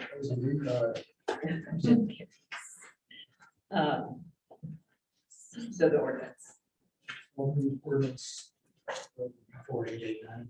4889. I move first reading of ordinance 4889. Second.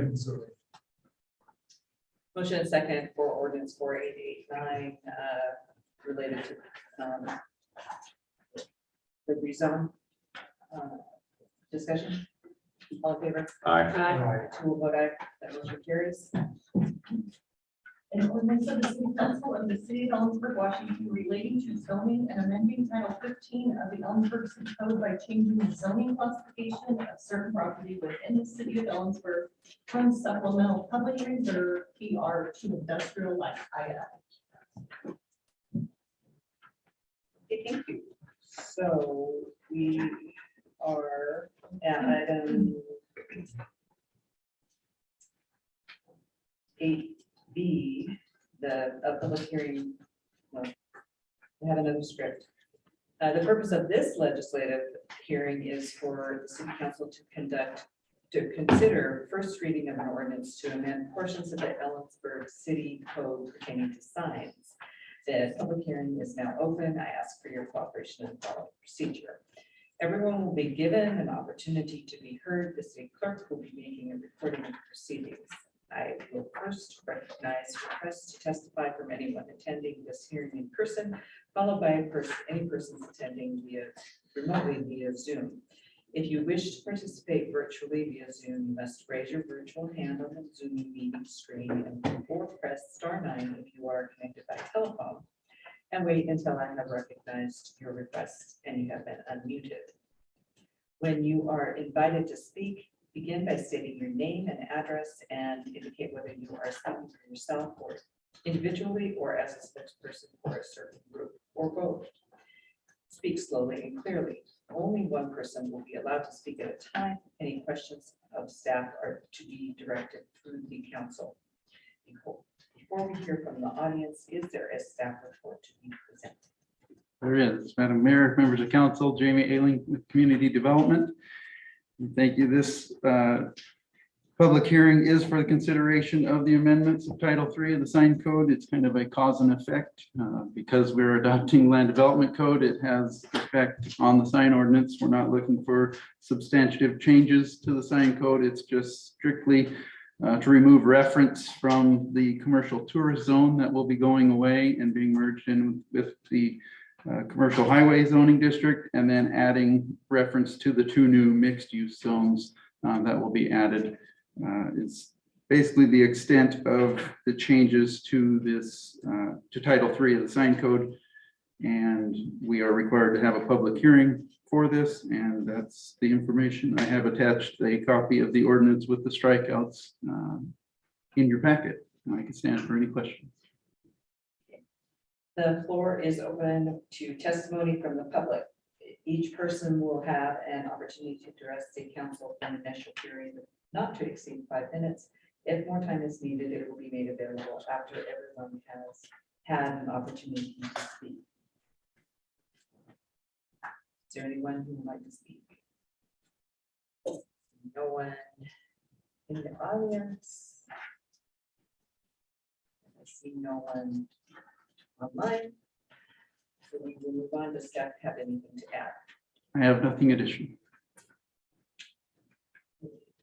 Council, do you have any questions for the staff? Or non-existent public? The public testimony portion of this hearing is now closed. Council, you may now begin your discussion and deliberation of the matter. Madam Mayor, I move first reading of ordinance 4890. Motion and second for first reading of ordinance 4890 related to the sign code. Discussion. All in favor? Aye. Any vote aye, that motion carries. An ordinance of the City Council of the City of Ellensburg, Washington, relating to Chapter 3.12 sign code and amending sections as listed in the ordinance. Thank you. So our third public hearing also has a script. The purpose of this legislative hearing is for the City Council to consider a resolution adopting amendments to the city's 6-year transportation improvement plan for 2022 to 2027. The public hearing is now open. I ask for your cooperation in the following procedure. Everyone will be given an opportunity to be heard. The city clerk will be making a recording of the proceedings. If you wish to participate in the hearing, you must raise your virtual hand on the Zoom meeting screen or press *9 if you are connected by telephone only, and wait until I have recognized your request and you have been unmuted. You should begin by stating your name and address and indicate whether you're speaking for yourself individually or as a spokesperson for a certain group of folks. Speak slowly and clearly. Only one person will be allowed to speak at a time. Your testimony must only address the matter under consideration in this hearing. Any questions of staff are to be directed through the council. Each person will have an opportunity to address the council for an initial period not to exceed 5 minutes. If more time is needed, it will be made available after everyone has had an opportunity to speak. Before we hear from the audience, is there a staff report to be presented? Yes, good evening, Madam Mayor and members of council. I'm Josh Madsen, Assistant City Engineer in the Public Works and Utilities Department. Before you tonight is a resolution amending the city's 6-year transportation improvement plan, also referred to as the city's 6-year TIP. The city recently received notification for selection of a Washington State 2022 Supplemental Transportation Budget allocation for design-only funding of the frontage improvements and extension of Helena Avenue from Water Street west 3,200 feet to the Palouse to Cascades Trail as shown on the screen. So you have Water Street going north-south, red line is Helena Avenue, existing Helena Avenue over here to the Town Ditch Canal, and then full street improvements further west to the Palouse to Cascades Trail, and then also half street improvement on Cora Street from the Palouse to Cascades Trail up to Helena Avenue on the west side of the street. Prior to having funds obligated and available for reimbursement, Washington State Department of Transportation requires agencies' TIPs to accurately reflect each project and its funding.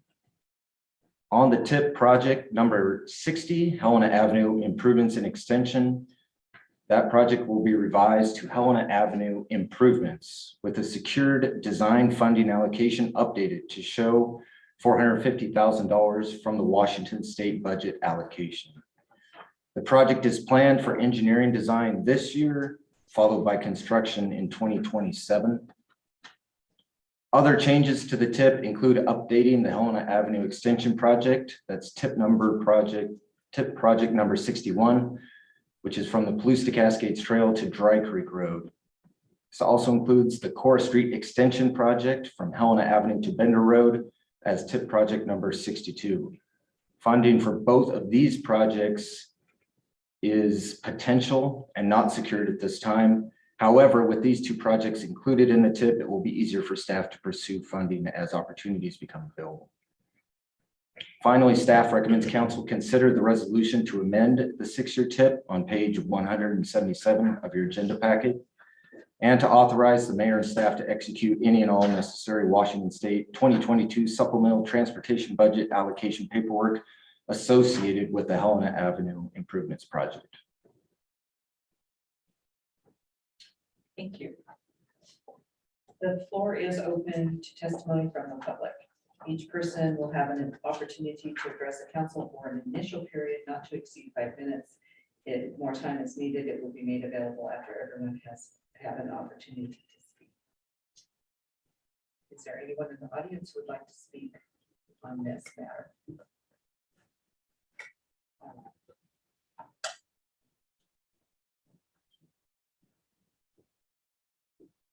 And there is still no one online. So, does the staff have anything to add?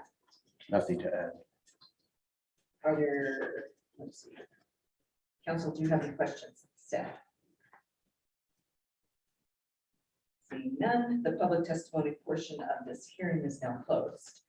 Council may now begin its discussion and deliberation of this matter. Madam Mayor, I move resolution 2216 and authorize city staff to enter into any agreements necessary. Separate this. No, it's fine. Come on. Got that. It's a racquetball. Motion and second to adopt resolution 2216, amending the current 6-year TIP and authorize the mayor and staff to execute any and all agreements and paperwork. Comments, discussion, all in favor? Aye. I do vote aye. The motion carries. So we are at ordinance 4886, the supplemental budget. Good evening, Madam Mayor and Council. Keith Bassett from the city's finance department. Supplemental budget before you this evening for second reading is a routine budget adjustment, principally carries forward, excuse me, unspent 2021 budget into 2022 to allow for project completion. Additionally, it formally amends the budget to include items previously approved through council action and includes a few other adjustments. As discussed during the public hearing on these amendments at your last meeting, the proposed additional expenditure authority of approximately $31.5 million. Approximately $29.4 million is carried forward of unspent budget from 2021, which includes $8.3 million in the Material Street Fund, $2.3 million of COVID-related federal funding, and $15.4 million in the utility funds, including bond-funded projects in stormwater, water, and wastewater utility funds.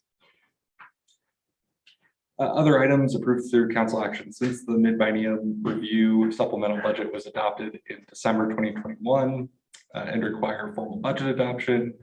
Additional items in the proposed ordinance include risk mitigation funding, risk reduction grant for sidewalk grinding equipment from the city's risk pool, reconciliation of budgeted amounts in inter-fund services accounts, anticipated city hall facility costs, and anticipated leave payouts for separating employees. Figures for each item by fund are included in table 1, beginning on page 182 of the agenda packet.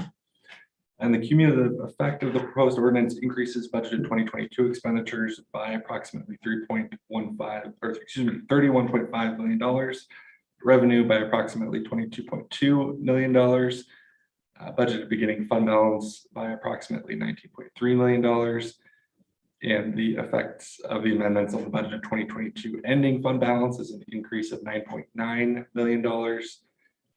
For each budgeted fund, the proposed amendments maintain the anticipated 2022 ending fund balance within required fund balance thresholds, and staff recommends conducting second reading and adoption of ordinance 4886. Well, are there any questions, Mr. Bassett? the motions. Move ordinance second reading and adoption of ordinance 4886 supplemental budget. Second. Motion and second to conduct second reading and adoption of ordinance 4886 related to the supplemental budget. Any discussion? All in favor? Roll call. Yep. Sorry. Okay, that's all right. Elliot, Yes. Goodlow, Yes. Lowquist, Yes. Monica Miller. Yes. Tad, Yes. Win. Yes.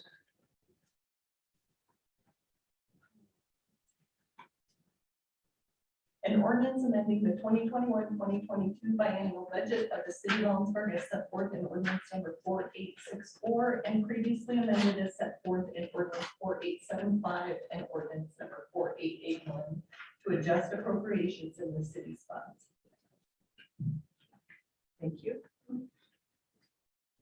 Now that we have the money taken care of, the land use code. Good evening again.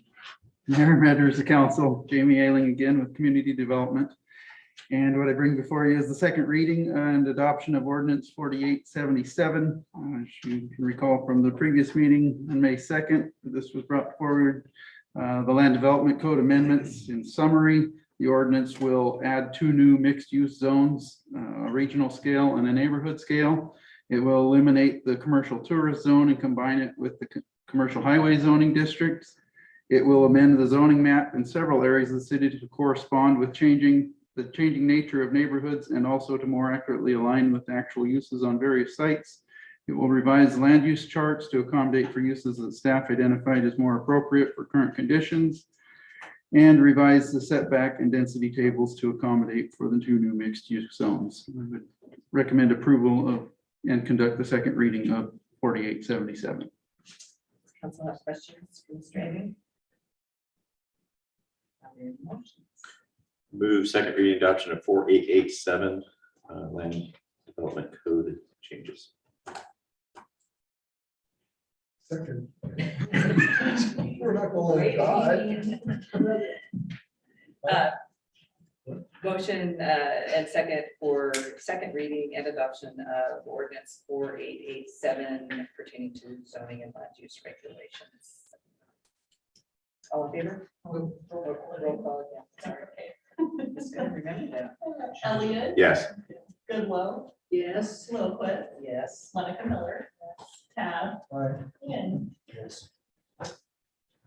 An ordinance of the city council of the city of Ellensburg, Washington, amending chapter 2.30 multifamily housing tax incentives and chapter 14.04 traffic impact fee definitions and relating to the city of Ellensburg land development code, title 15, chapters as listed of the Ellensburg city code, and amending area-wide zoning boundary maps. Thank you. Next is the Ellensburg City Council strategic vision. We missed one? Nice. Nice, okay, sorry. City manager, It's contracting about authority.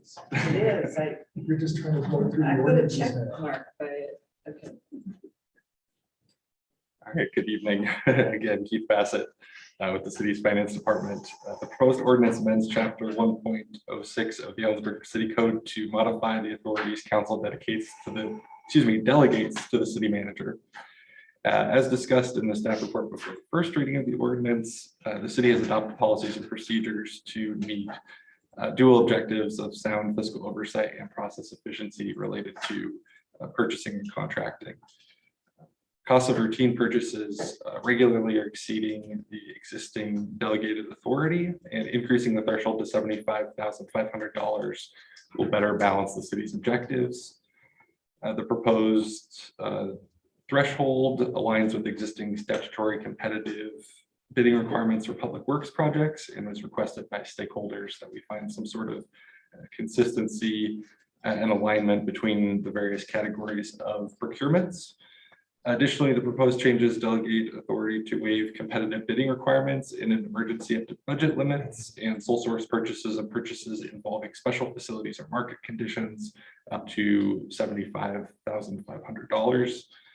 And any exercise of the competitive bidding exceptions would require timely subsequent notice to council, and emergency sole source and special facility and market conditions purchases will continue to meet all of the other purchasing requirements. Staff recommends conducting second reading and adoption of ordinance 4888. Thank you. Thank you. Any questions? Motions? No.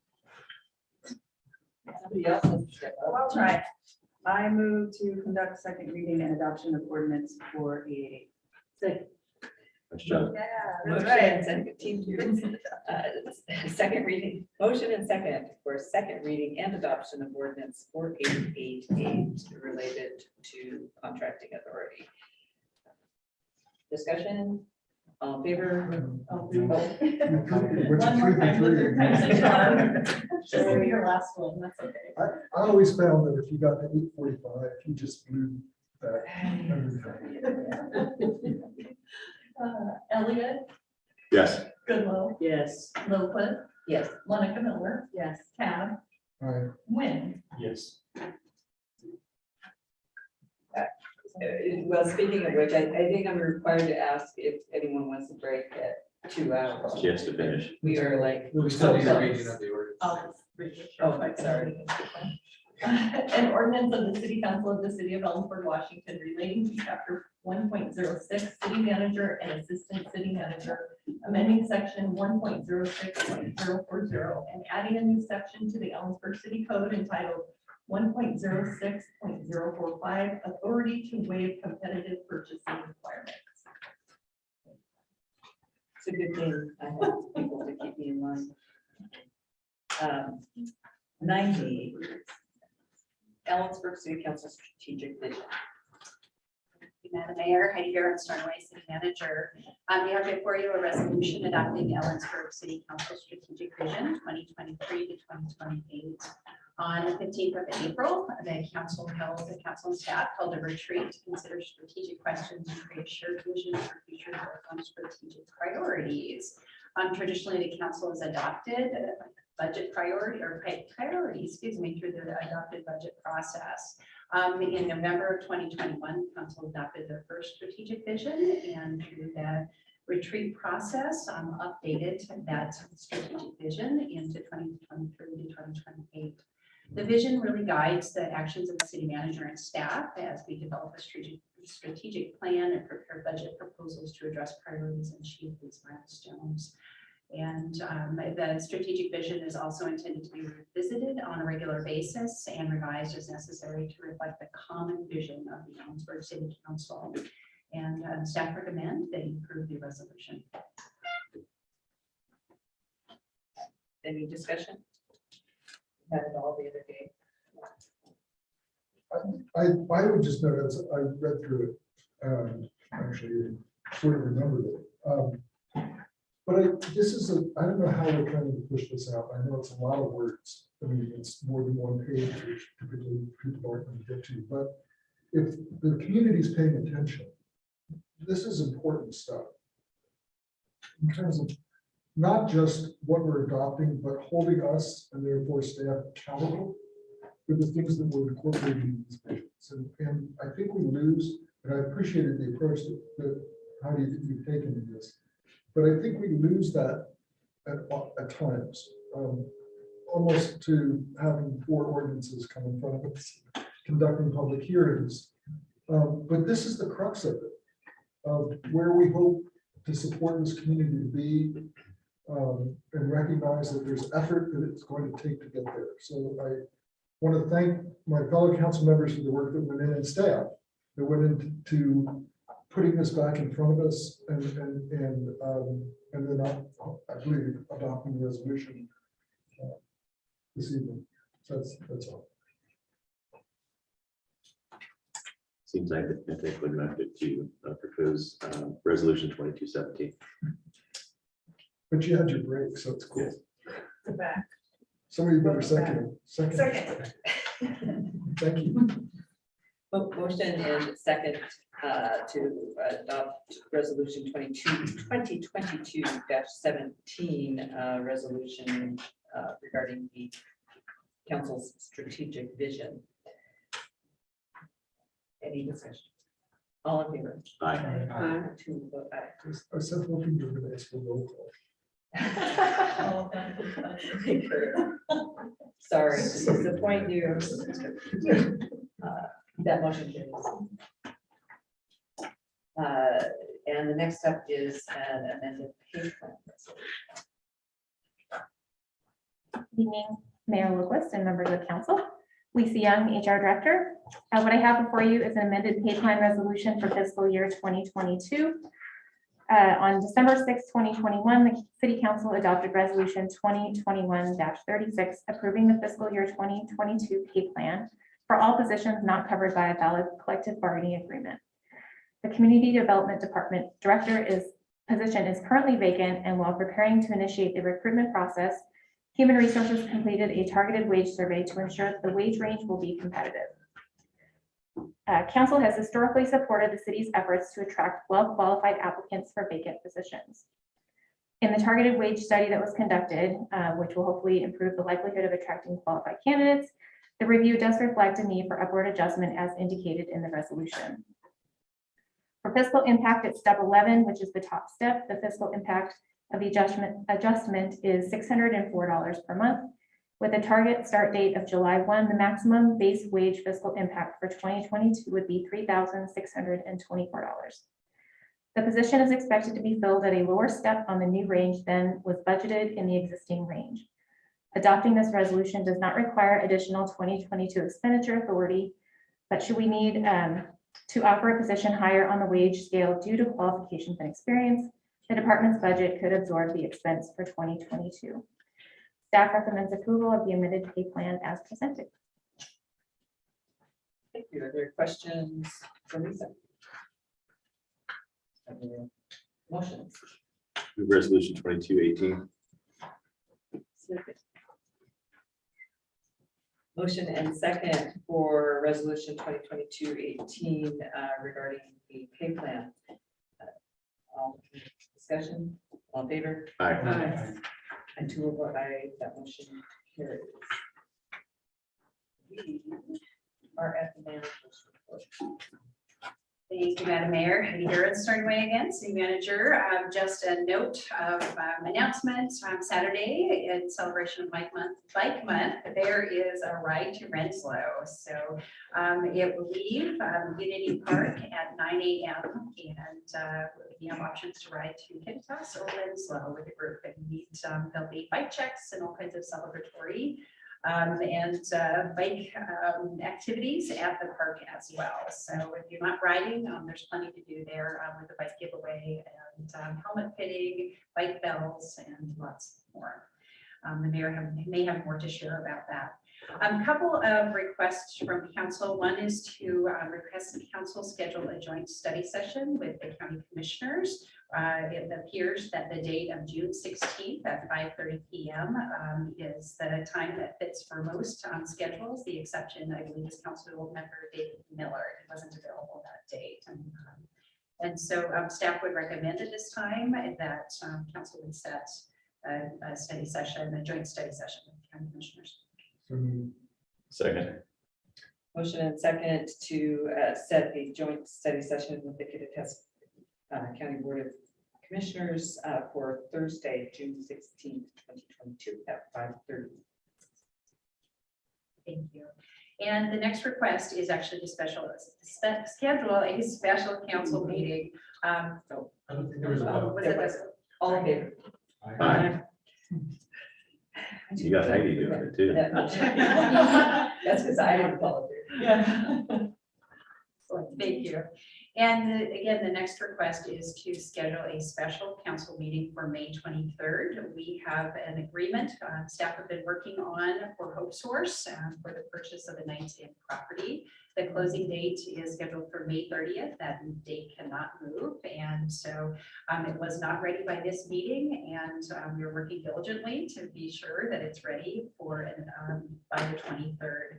It would be a one agenda item as staff would recommend. Council schedule a meeting. It could be earlier than 7 p.m. for a special meeting if we wanted to do a 6 p.m. That would work as well. Madam Mayor, I move we schedule a special council meeting at 1800 hours on May 23rd. Second.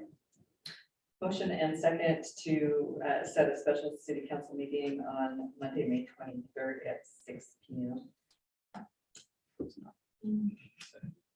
All in favor? Aye. And to what?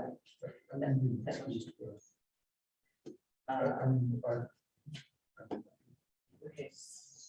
Just so I missed the motion. I may need an excuse for that. I think I can make it, but I'm not sure. Do you want an excuse now or No. when you don't show up? Yeah, that's. Let people know. Thank you. I have a couple more items here. As a reminder, we're doing some early engagement for the Unity Park design. So the contractor, Walker Macy, has scheduled an open house on June 8th at Unity Park. We are pushing messaging out as we speak, and that's from 5 to 6:30 p.m. Everyone is welcome. So I want to make sure and share that out. And in addition to the last item about the telephone survey, we received, and you have the letter on your dais, a request from Kittitas County Historical Society. They're making application for a Heritage Capital Project grant and requested a letter of support from council. Second. Motion and second for mayor's signature on the letter of support for the Kittitas County Historical Museum. I just want to comment that I got a tour the other day, and this is needed. We don't want to lose this building. So, all in favor? Aye. And two will vote aye. That motion carries. Council member reports. Councilmember Wynn. So I had the Budget Tax Committee meeting. We talked more about the finalization of the ranking structure for the applications that are coming up and the dates that we'll be doing that. I asked during my little mini vacation with my family, noticed that they're at the hotel, they have those little flyers in it from all the different places. And they had everywhere around us, but we didn't have anything for us. So Matt is actually looking into what it's going to take for us to get something like that going for our annual events, such as our Jazz in the Valley or rodeo, things like that, so we can try to get some more advertising out there to bring more people in. So I saw in the minutes that you followed through on mentioning the parking thing for them We did. also, so I thought that was really great. they were very receptive to that, and when we started on the advertising for it, we'll definitely something for that. Thank you. Councilmember Chad, Yeah. do you want to come back to you? Oh, I think I did it. I attended the Chamber Government Relations Committee meeting, which I don't think was a great report. Lunch. We also had another meeting of our ad hoc homeless committee. I really do feel like that's moving forward with the recap of the trip to Moses Lake. We have another meeting set for May 31st. The intent of that meeting will be to review the support services that are available for folks that are homeless or in danger of losing their shelter. Because I think that's another critical piece that we need to be. And then our plan is to update the council with both the study session and then subsequently the joint meeting with the county commission, so that we're all kind of looped in on the conversations that are occurring. Can I ask, someone asked me what the count was when we did the homeless count a couple months ago. It was, I want to say 58 was the count or something like that. I'd have to, we'd have to run that down. Yeah. And the numbers haven't been released yet. Okay. They've been submitted but not released. Oh, okay. So then what else did I, and then we did the final 2 meetings of the cultural arts plan thing. It's Monica's doing better than I, it's painful for me. We did a meeting for the tip with the tip folks around the economic development piece. Again, that's going to fold into our joint session to update us on where that's going. And then actually Commissioner Waxman has invited me to present what we're doing around economic development and how we, some background to the National Association of Counties. He's in a cohort program. And they were actually quite excited about the collaborative nature of our efforts. It's apparently exceptional. Go figures. Cities and counties don't talk to each other. Well, I mean, they don't, and I mean, because we were, one of the things they asked me is, where's the supports needed, and kind of what I talked about was, well, we wing this. I mean, we don't necessarily know where we're going or what we're doing. We just know that we need to get something accomplished, and it works better if we're working together. But it'd be great if we had models, where are other communities or counties. And it was like, no, we hope to bring what you're doing with your economic development forward on a national level to kind of demonstrate how it can work. So it was a good conversation. I appreciated Brett inviting me into that. I may be invited back. I don't think I said anything too reprehensible. Thank you. I participated in 3 of those interviews of new commission members that we approved today. I attended the historic home tour in the railroad district and learned a lot about the architecture and the love of the people that they put into their homes. It was really fun to poke around also. Attended the Unity Park focus group.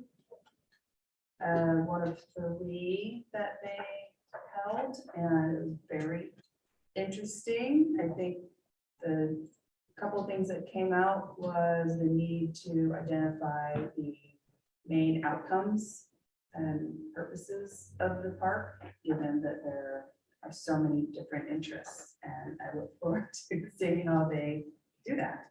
Walker Macy, that is. Not necessarily council related, but I also attended the Cwu Day of Action that was held last Thursday. It was coordinated by DEI Commissioner Teresa Devine. Also, Tyleen Cornell was part of that, and it was a really beautiful. And I saw City Manager Heidi there as well, and it was a beautiful way to see Unity Park utilized by our entire community. It was a partnership between community members and CWU, and the clouds parted and the sun came out, so it was amazing. And yes, we completed the final sessions of the community visioning session and for the cultural creative arts plan, and we will now be moving into the implementation plan. And much like Unity Park, I look forward to seeing how that manifests as well. Thank you. Good luck. Yes, we had our monthly DEI commission meeting. A lot of good discussion around programming and some things that possibly on the horizon for this summer. Colleen is the vice chair of that commission. She and I interviewed with Nicole to interview a couple of candidates for the DEI commission, and you all approved our recommendation tonight. And then we were asked by Brenda at the EDA to present to the, I think it's a quarterly meeting of the businesses and merchants in town. So we presented last week and did kind of a review of the DEI report and where it came from, and talked with the businesses about the opportunities that the report presented for them to become more welcoming. I think it was a good meeting.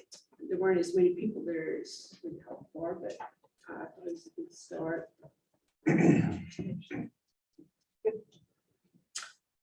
did centrifuge and the planning commission, just acknowledgement that Beverly Heckert's long terms on the planning commission will come to an end this month. And her service is very much appreciated. One of the things that was discussed planning commission that was of interest, I think, with the affordable housing was the concept of streamlining ADUs. And there was a lot of talk about minimum sizes. And I think, from council's perspective, I tried to say, hey, we'd like lots of options, not to limit them to 400 square feet or bigger, those types of things. So I hope that was accurate, because I said you all agreed with me. But what was really cool was like Lacey had pre-plans for people to build really cool ADUs, and there was like 7 or 8 designs of people. And I just think that that's one less barrier for people to do this on their property and sort of intensify, our land use in a way that is really positive. They were pretty cool looking, and Also brings the cost down. drives the cost down. And yeah, anyway, I think there's probably people out there who don't know how to start this, and that's one less barrier. So I thought that was really cool. Well, From Lacey. yeah, so I've seen them were in other states, but they were having to adapt to this state because we have different. Yeah. Well, that was here, and I think they were willing to share most of what they did. I'm sure there's an architect fee somewhere in the background, but anyway, just that was really good. And then I've got a couple other things here. I might be going down the rabbit hole on some of these.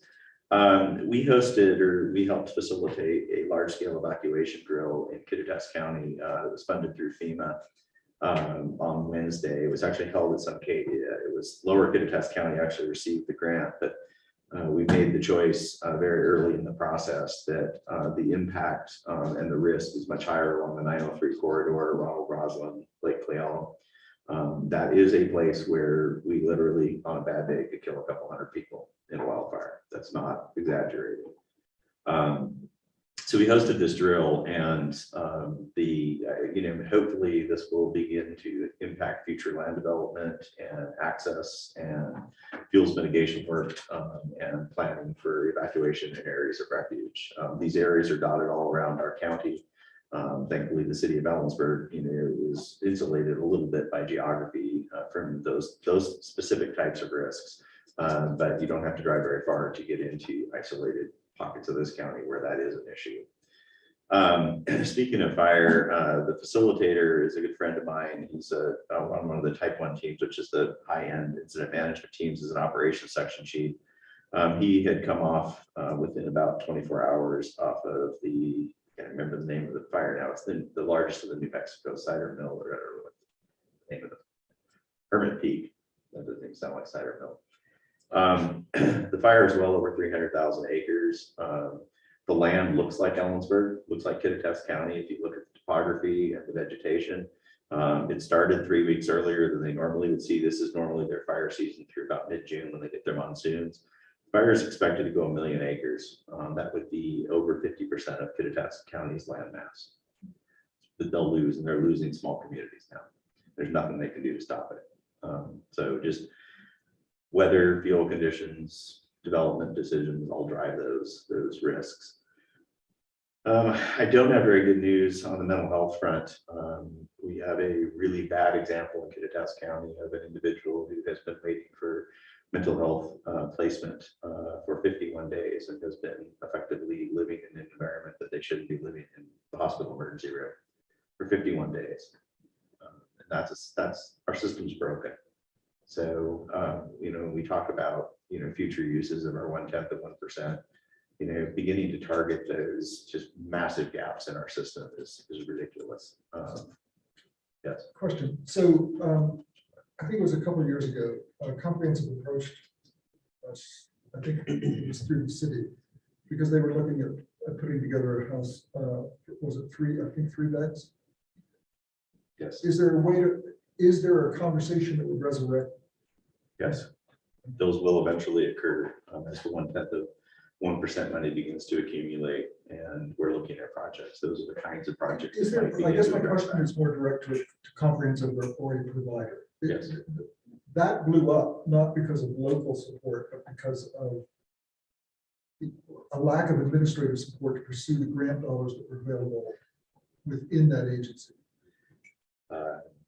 Any change in leadership, I don't know. I'm just- Yeah, I mean, that's possible. That doesn't solve the problem that actually exists in Kittitas County today. Can't get solved by that particular solution because there's complexity to it. But yes, But the capacity, I mean, that. yes, the- having some level of capacity Capacity. inside the county to house people with fairly low complexity behavioral and mental health Yeah, issues that's all. probably makes sense. And it may be something that as a council or we may want to look at the leverage we can hold to encourage that.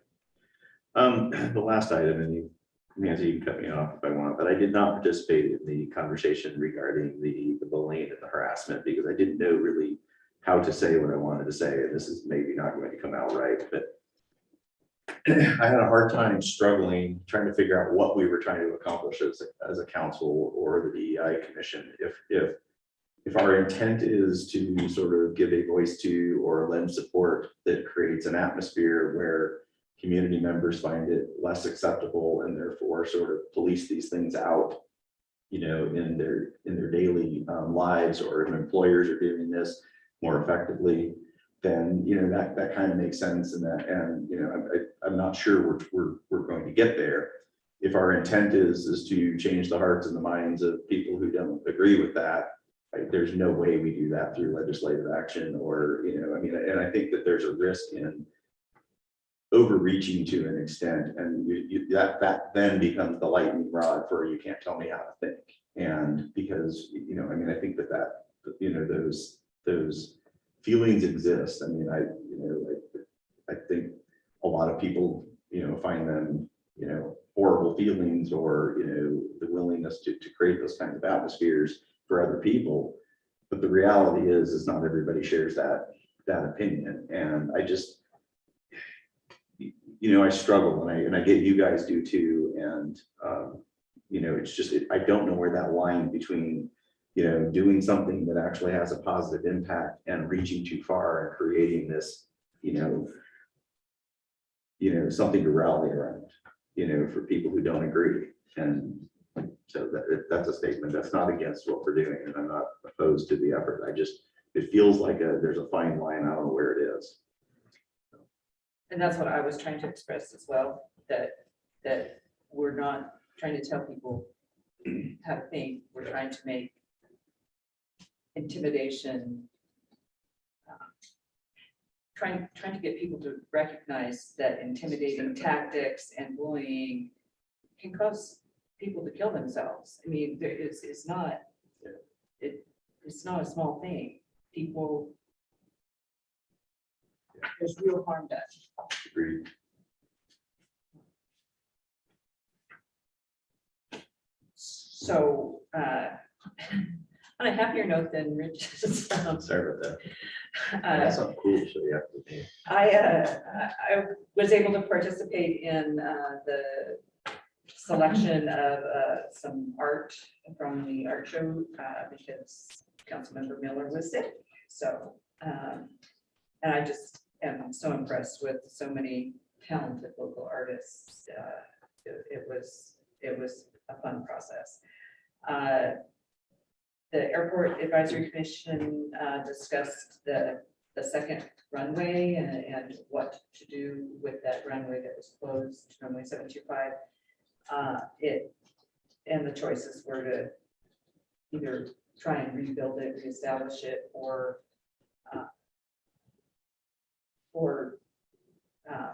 kind of write it out of the plan and use that space for aviation related businesses, or do nothing right now until and keep that option open for some later date. The rub is the FAA won't put any money into it, and so it would all be local county money that would have to build it, maintain it forever. And that's why I disintegrated it before, because the county never put any money into it, maintaining it. So anyway, that's still on the table. We did not decide anything. So Nancy, just following up from a couple of years ago, there's more to it too. That runway was not built as a concrete runway, it's built as an asphalt runway, so it is not to the same standard because it's the intersecting runway. It's the reason the FAA won't touch it. They don't do intersecting runways anymore. So the only way to rebuild it is to separate the two runways and make it significantly shorter. Right. And there may not be a reason to do that, just, for volume. And there's some opportunity to lengthen the existing run. So, and I got an email late this afternoon that Ken Grannon has offered his resignation, so he will no longer be. So they'll be looking for an airport director. So we had there was some good momentum too. So I'm disappointed. Where's he that going? North Carolina. Like doing a work on this thing. I guess. I'm not sure the reason. So, at the Developmental Disabilities Advisory Committee meeting, there's a discussion, just been a discussion about service dogs and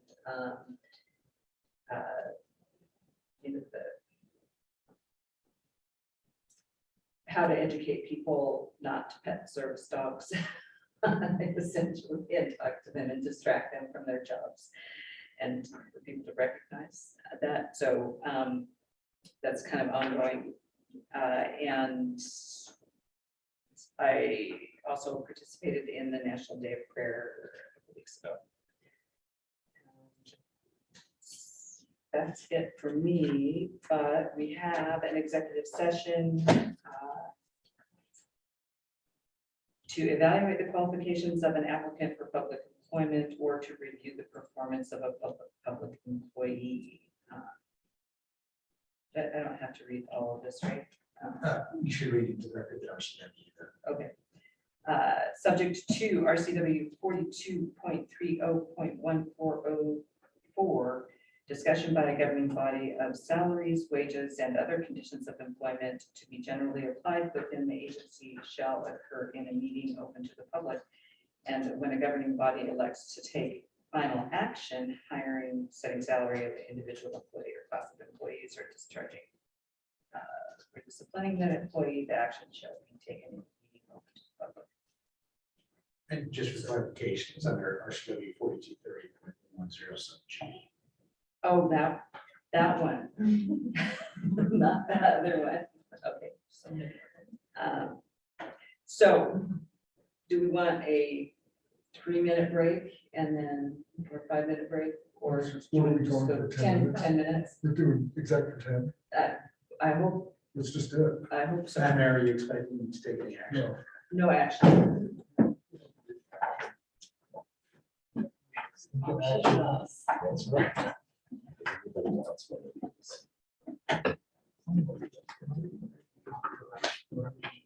Oh. American Fire made Ukrainian fire t-shirts or something like that for their public refugees. Do you want to go first? Yeah, Lisa. Yeah. I won't be long. Thank you. Sure.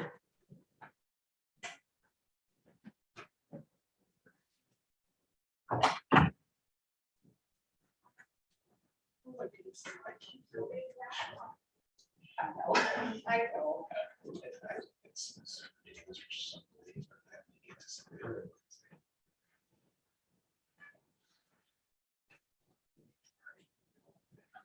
You're okay, you're clear now. Yeah, you're okay now.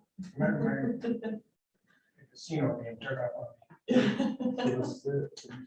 Yeah, they're just gonna The reason item on the agenda wasn't addressed. It was the resignation that we.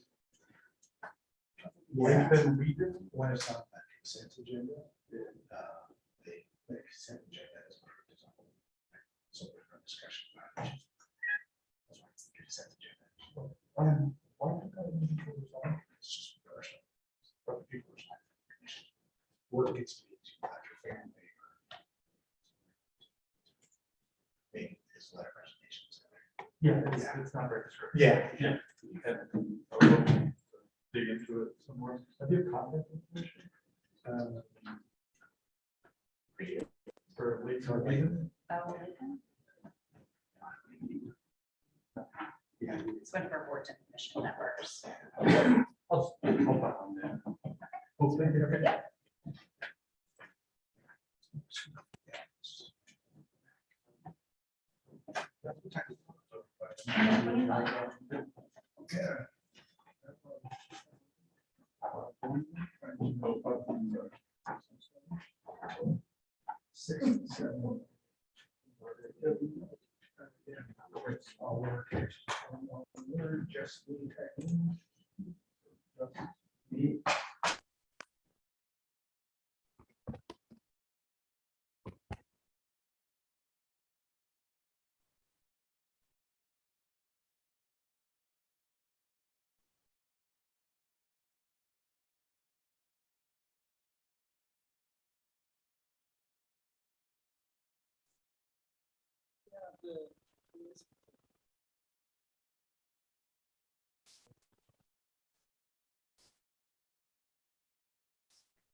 Terry just asked us to.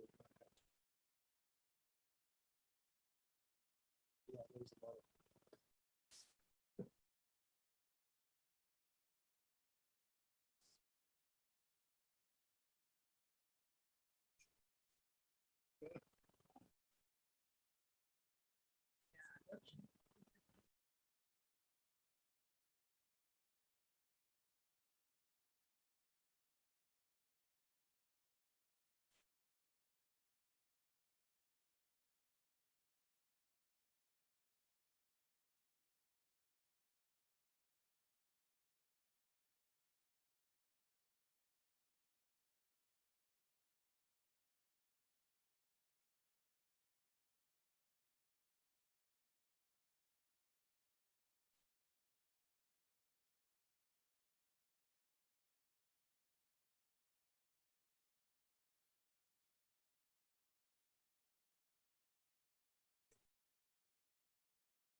We don't have to wait 10 minutes, right? This is either good or bad, Heidi. It's a jury thing.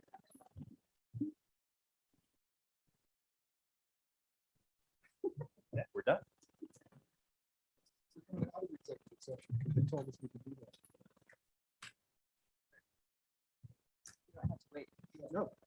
Okay, so, yeah. I thought we have in the past. So there is no action on the executive session, and all our business being done, we can adjourn.